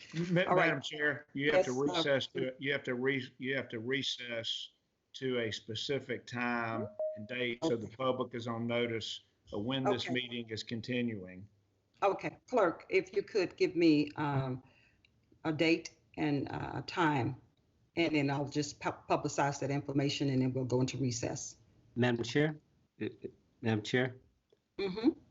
Maybe as a suggestion, this is to the full board. Just like at the General Assembly, sometimes you can take a recess for an hour or two, right? This meeting could have went 4 hours, right? You know, this meeting could have went long and long and long. Yeah. And we were all respectful to sort of keep our comments tight because we really know what reality is. So I'm saying, let's not belabor this. You got all the input we need to make the decision. So I'm saying, just be careful with the process that we don't push this into another day. You can come back in an hour to everybody take a break and come back in an hour and resolve this. I'll make whatever phone calls you're going to make to clarify and come back. It's just a thought, but don't make this harder than it really needs to be. That's just my only thought, that perhaps we just take a break, seeing that we're already in the meeting, take a half hour. Poll the rest of the peers, your guys weigh in.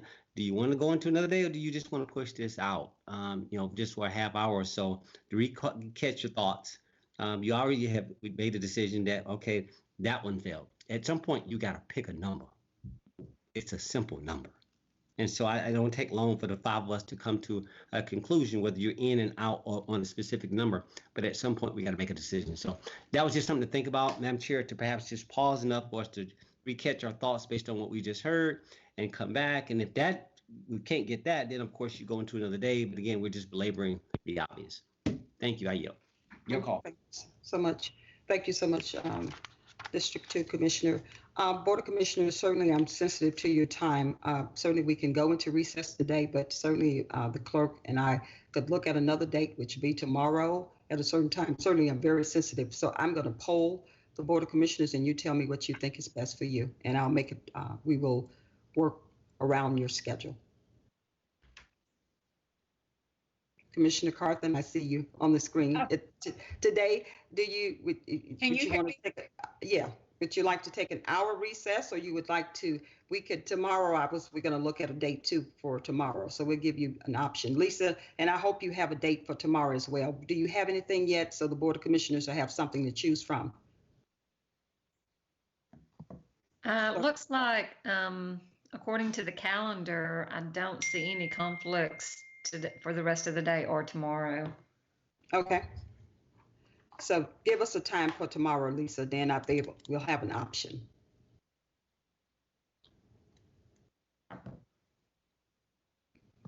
I'm sorry, my mute was on. I would say 10 o'clock tomorrow, the same time. Okay. And then today, Commissioners, we could come back at 2 o'clock. Is that good for everyone? 2 o'clock?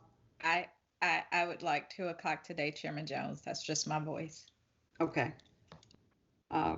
Commissioner Guider, what's your choice? I would prefer tomorrow because I don't think it's going to allow us enough time to do it at 2 o'clock today. Okay. But that's my preference. You say you need time so you can continue to look. Okay. Commissioner Mitchell? Just give me a second. I'm just looking at my calendar for today and tomorrow. Okay. I wanted to give you all time so you could talk to your to the county administrator, ask questions and things of that sort. If you had some questions, and 2 o'clock may be rushing you, but certainly it's the will of the board.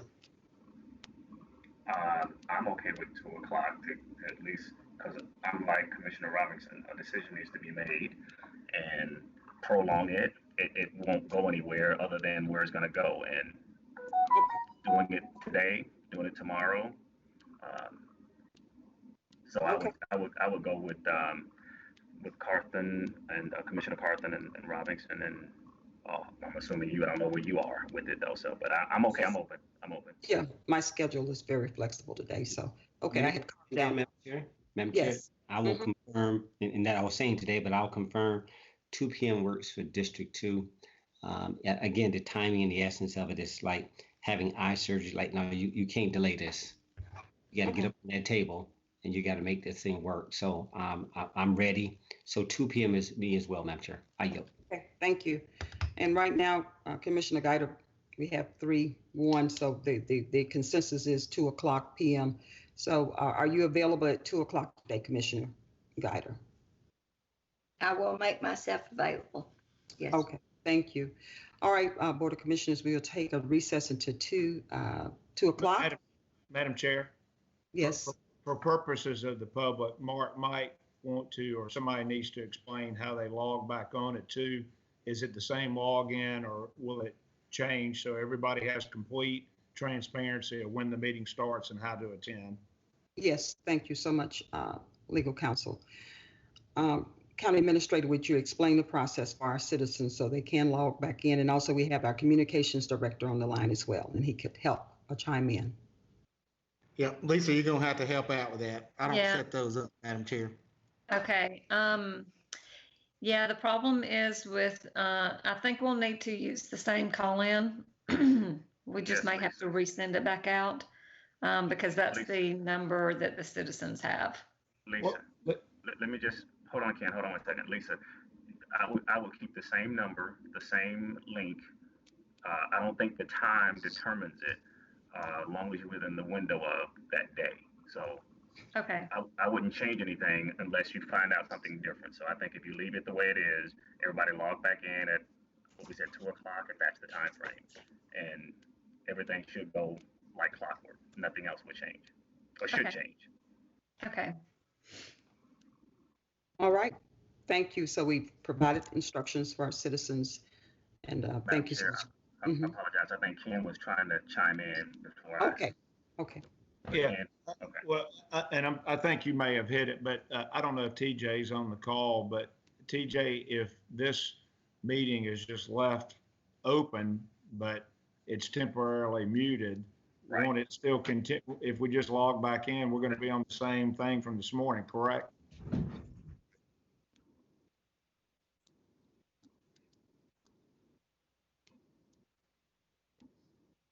At 2 o'clock today. Perfect. So TJ, if I'm hearing you correctly, we can leave on our stuff and just leave it on, mute it, turn off cameras, and just leave it and pipe back in at 2 o'clock, correct? Correct. Right.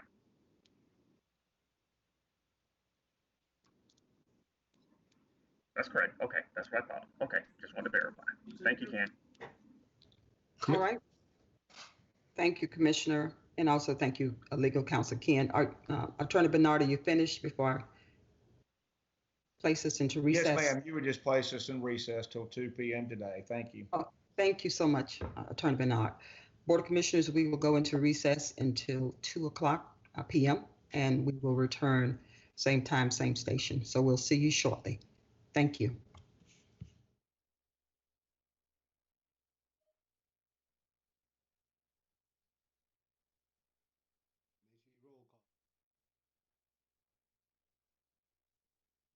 Thank you.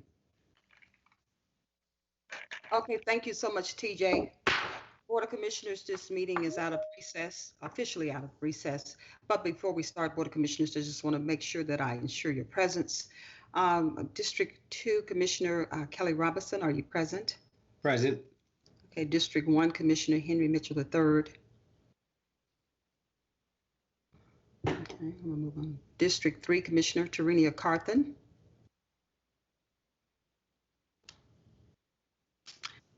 District 4, Commissioner Ann Jones-Guider. Present. Okay, so we're missing 2 commissioners at this point. No, Commissioner Mitchell is here. I'm sorry. Okay, Commissioner Mitchell. Commissioner Carthen is here. Okay, Commissioner Mitchell and Commissioner Carthen are here. So, and I'm here present as well. So we have all 5 commissioners here. Thank you all commissioners again for your time and talent. And certainly I hope your 2.5-hour recess was an opportunity to allow us to collect our thoughts and certainly and hopefully what I would like to do before I call the question though, I would like our county administrator to come forth certainly because it's been 6 years in Douglas County since the millage rate has been increased from the county side, from the county government side, 6 years. And 3 of those years have been actually in our administration. We certainly have rolled back for the last 6 years, and those that total $9 million to our property owners. So I've asked our county administrator to sharpen his pencil and make sure that he met with our municipal advisor, David Corbin, financial advisor, to just see what we could do. And we certainly want to be very candid and certainly we're sensitive to our citizens as well. County administrator, if you could, I would like for you to come forth with your presentation and just show the Board of Commissioners what the conversation you had with our municipal advisor and just give the results of that conversation. Okay, can you see my screen, Madam Chair? Yes, and Board of Commissioners, what I will do before, again, I'm not calling the question. When the county administrator completes his presentation, certainly want to open up the floor to allow you to ask questions before I call the question. And then certainly county administrator go forth at this point. Yeah, so we've had multiple. Can you expand it a little larger for it's about our as big citizens? as Okay. All right. Okay. Yeah, so can you see the whole thing? Yes.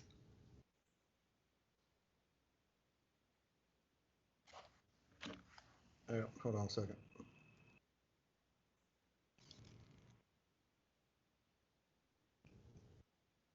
I think that's the.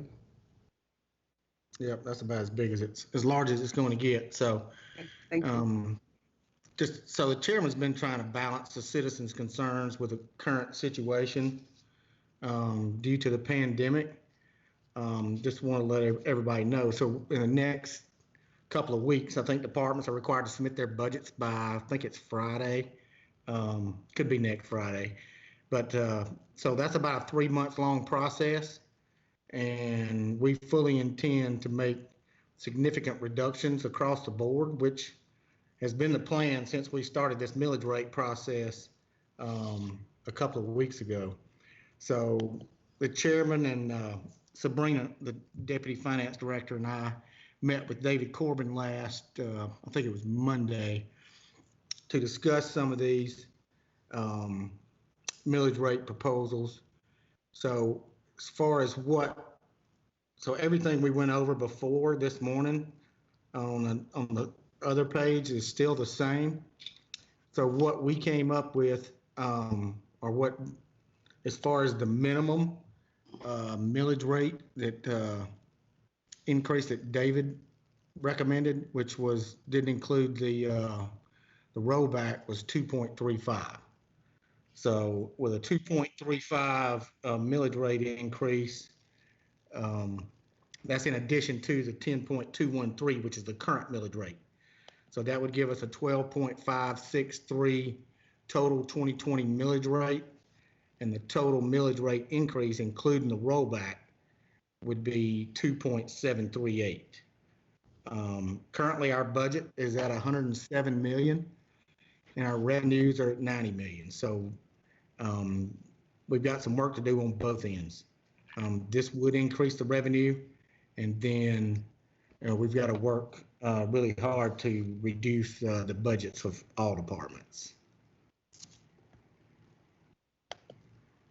Any questions on that? Yes, Mark, and also the 2.35% increase that the municipal advisor recommended, is just, that was just what he could get us to the very least.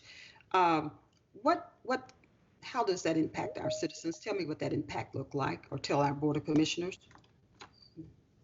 Yes. So let me stop sharing this screen. I'll bring up another one.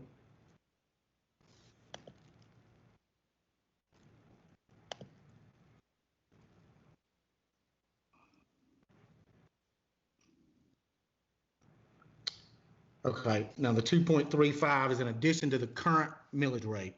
So this would be the impact that citizens would see on their tax bill. So these examples are fair market value of homestead property. So a $100,000 house would be $7 a month or $80 a year. $125,000 house would be $9 a month or $103 per year. $150,000 house would be $11 per month or $127 per year. $175,000 house would be $13 per month or $150 per year. So the average household fair market value in Douglas County is $200,000. So that would be $14 per month or $174 per year.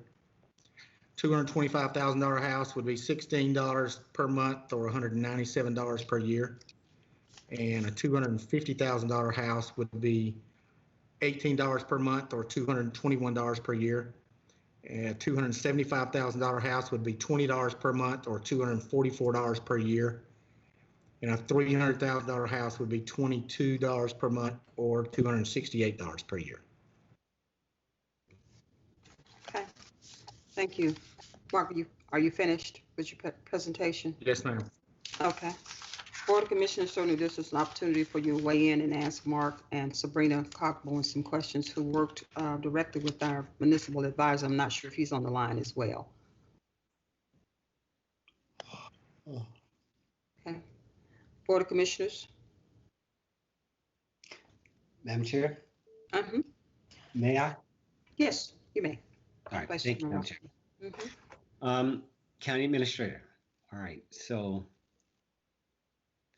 the prior, what was originally proposed in the paper, I'm going to go back to, because again, when this thing shifts, we as district commissioners have to reconcile what you guys say to the citizens. So I want to make sure that that was my baseline. So that originally what was presented in the paper was really what, it was two components. It was economic development, and then it was what I want to call the base operations for sake of this conversation. So before, was it 288? Remind me what that is. Well, maybe Sabrina can answer the question. Yeah, so it was I think it was 2.85 last time, and I did forget one very important thing on this spreadsheet, Commissioner Robinson. So I'm sharing this. Again. So what we discussed, the 12.563, included a zero meal for economic development. Now that's not to say that if things were looking good next year that we couldn't put money into an account for economic development, but the current proposal on this sheet contains zero meals for economic development. Sorry, I totally forgot to say that a while ago. See why I do what I do? I had to get that clarifying question. So the original 288, that was inclusive of the meal, the half meal? Yeah, it was inclusive of, that was this one over here, far left, column H. Yep. So it was 2.35 plus 0.5. That gets to 28. All right. So 288 minus 5 gives me 235.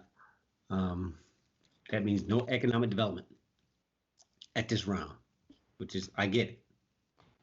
So I'm not debating it. I'm just reconciling what I'm listening to. So all right. So 235, and so what would be my net fund balance? Sabrina, can you help out with that? It'd be the 16 million. I'm sorry. Where we didn't, yeah, 16 million.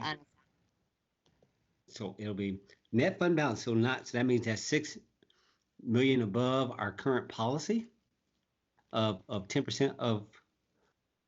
I'm trying to get to sort of like a net number in my mind.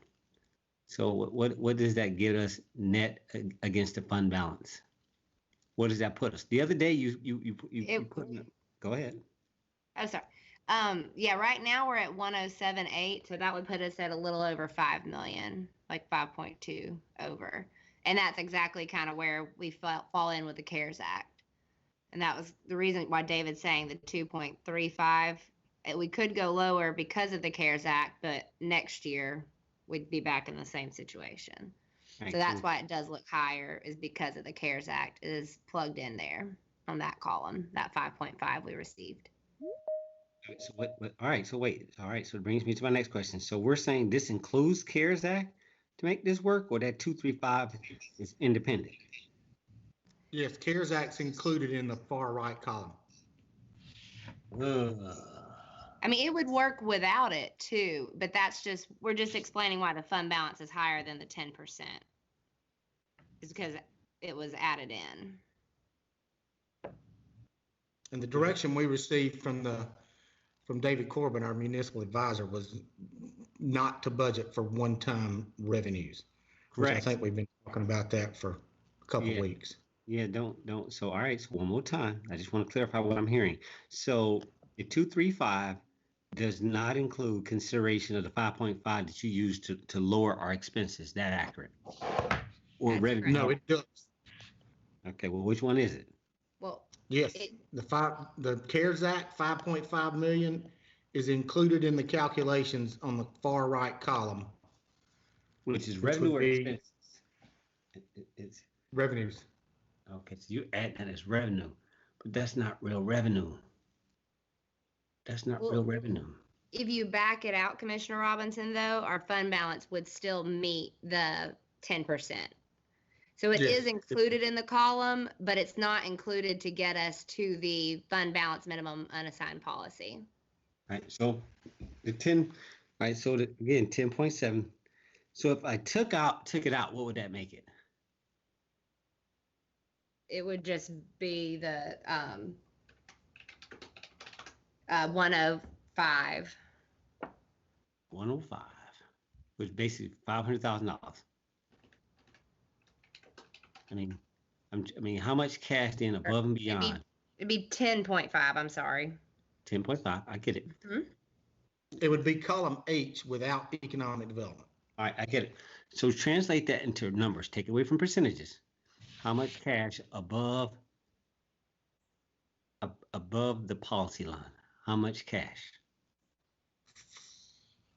$5,430,000. $5 million. You confirm that, Sabrina? That's correct. $5,430,000. Excuse me. All right. I'm at peace. I yield, Madam Chair.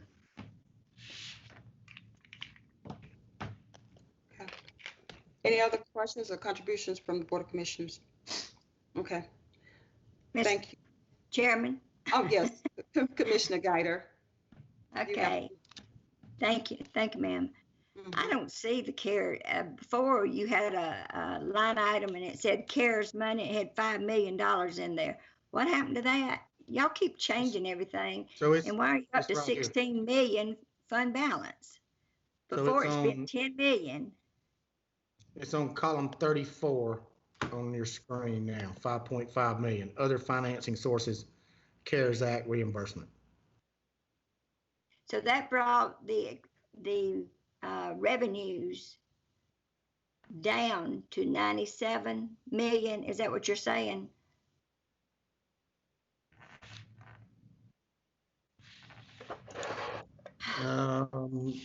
No, that is revenue. So it didn't bring it down to 97, did it, Sabrina? It brings it up. It brings it up. Brings it up to 97. See, I can't move your screen. So I think this might be confusing. Remember, this is the dashboard that David created for us, and that 97 million is showing where we're at currently, and then we're giving a mill proposed to get to where we need to be to have the balanced budget. So, yeah, our expenses are at 107, but once you all adopt a millage rate, anything above and beyond the 10.213 would be something we don't have budgeted in, and we'll do another budget amendment to increase that revenue. So that 97 million is just where we stand right now with the current additions. So why did we raise the fund balance from 10 million up to 16 million? When we received the CARES Act, because that was after we met with David Corbin. Today? No, with the mid-year retreat. Monday? Whatever. Yeah, column K is essentially the same as this first column here, column H, but with no economic development, and column K includes the CARES Act. Column H was the initial one at the retreat. That's the column that's highlighted now. That was before we received the CARES Act. So he's proposing a higher millage rate than we did this morning at 11.755. He's proposing 12.563 millage rate, which is higher than what we were even discussing this morning 2 hours ago. Yeah, but we discussed 11. Did you look at any budget cuts? Yes, so I looked at them again about 3 or 4 hours yesterday. Have you looked at any others? No more budget cuts? No, ma'am. All right. These numbers are like ants. They're just crawling all over the page. Never seen anything like it. Thank you. Madam Chair? Yes, Commissioner. Yeah. Thank you so much, Commissioner Guider. Mm-hmm. No, I again, me and Madam Guider are on the same page. It does move, so I agree with her on that. But let me just make one point. This CARES Act, I noted it. And again, I know we presented 2 proposals this morning, and they both failed. So one was at a higher end, one was in a lower end. So it wasn't that we just considered one, we did consider 2. Then we're trying to find some other place of landing. The CARES Act was designed for COVID related, and this is my issue, my one issue. Using that 5.5 million was supposed to be for the county to deliver a new service to the public, and it's a crisis funding. It's the intent of we're using it to balance our budget. It's the same thing about controls, fiscal control, where you're taking money from fire and EMS and animal control. The money that we borrow from fire and EMS, you know what's about $2, $3, $4, $5 million over the years. Y'all could have used that to actually reduce overtime or pay your fire and so forth. We talked about raises. Well, they're self-funded with that fire district. So this really is what I call fiscal policy reform. There is an object lesson here. Right? You got to revisit how we do this. Look what we're doing. We're taking other sources to try to, as you said, other sources to balance the budget. This $5.5 million is for the public, not us, the government. It's to ensure that they've got services out there, needles for vaccines. I know that's a long time off. Anything that's COVID related, and we're putting it in our budget to balance it. And I got an issue with that. That. So while I know we're going through the motions and we've got a delay, I just think there's something that we really need to be careful with here. And the sooner the later, I guess there has to be an active consideration. Everybody waiting on everybody else to see what they're going to do. Stop playing. The county is on the line here. They're looking at us as 5 leaders to make a decision. Y'all can all count. Y'all know what this number is. And so it just becomes like, okay, the process is the process now. We got to play it out, and I will respect the full wishes. But it ain't changing the reality. Let's not be in denial about what we're looking at. So, Madam Chair, I was just buying you some time for Lisa. I will yield the floor and vote from there. Okay, thank you so much, Commissioner. Lisa, do you have 2 dates and time for us, clerk? Looks like Thursday is available. Of course, I can't see the individual commissioners' calendars, but according to mine, it looks like Thursday's available and Friday as well. I think you had a few things on your calendar, Chairman, but I think maybe they can be rescheduled. Yeah, they can be rescheduled. So what time, Lisa? Give us a time and those two dates as options. Let's go with tomorrow at 10 a.m. Tomorrow is okay. Tomorrow at 10 a.m. And then what do you have? The 27th. And then what do you have for Friday, just in case? Friday, I would go with the same. Yeah. Okay. Thank you so much. Board of Commissioners, we have two dates that are on the table. We have Thursday at 10 a.m., which is tomorrow, or we have Friday at 10 a.m. Certainly, I will allow you all to choose again as we did before. Commissioner Carthen, what works best with you?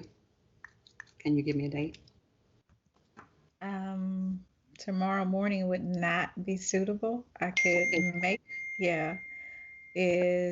make myself available on Friday. Or if you did tomorrow afternoon after 1 would be fine, but not tomorrow. Friday at 10. We'll go with yours at Friday at 10. Okay, Commissioner Mitchell. I'm in the same predicament as Commissioner Garthen just stated. I can do tomorrow afternoon. Friday is going to be a little tough, even for me. So, but I'll just try to go ahead. I'm sorry. I mean, we could do maybe 2 p.m. tomorrow if that works for everyone. Yes. Okay. 2 p.m. works for me, Madam Chair. I mean, I go with this. 2 p.m. tomorrow. Okay. Yes, I'm okay with And either one. Okay, 2 p.m. Thursday. Board of Commissioners, thank you so much for your time and talent. We will, again, we are going into recess until 2 p.m. tomorrow, which is Thursday, the 27th of August. Thank you so much, and we appreciate your time. Madam Chair, please announce how people log on tomorrow if it's the same. Okay, man. Lisa, if you could, and Mark, please announce to our citizens how they can log on for attendance. Thank you. Okay, I think we can just reschedule this same one for tomorrow, I'm hoping. with and we can use the citizens will be able to use the same number and ID number to get in. Now, Lisa, I'm not sure, but you might want to check that. I'm not sure if you can do another day, but I may be wrong. But I know you can do the same day, same info, but check with IT or Mark. I'm not sure, but I'm not sure you can do the same day. We could do this if we have to assign a new number and ID number. We could post that on the website. Okay.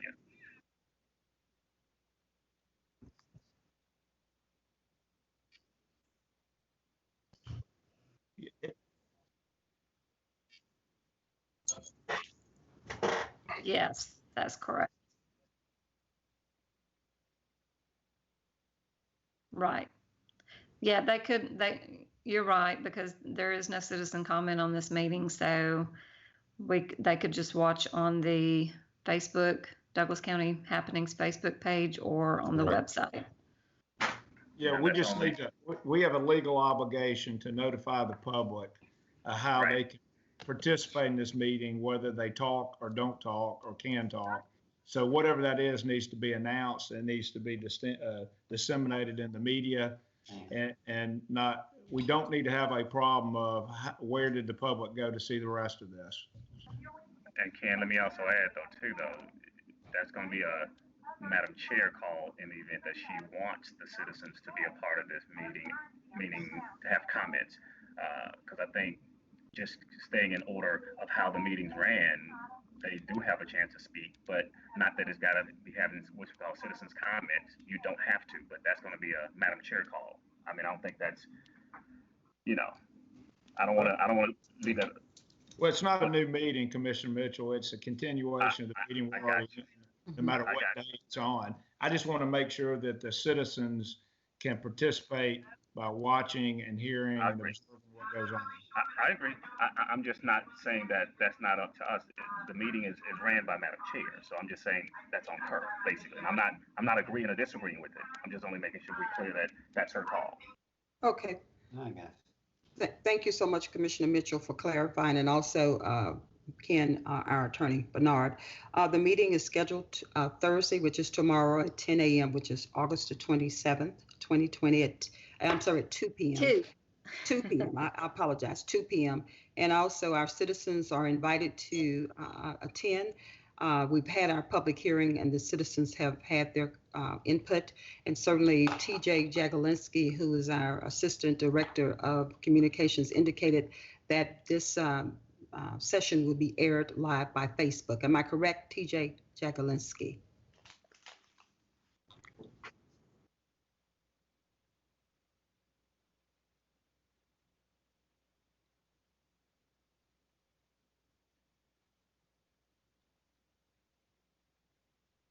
Okay, thank you so much, TJ. Citizens of Douglas County and to the Board of Commissioners, we will certainly reconvene tomorrow. We are in recess. We'll reconvene tomorrow at 2 p.m. and you all have a great night. Thank you, or a great evening. Bye-bye.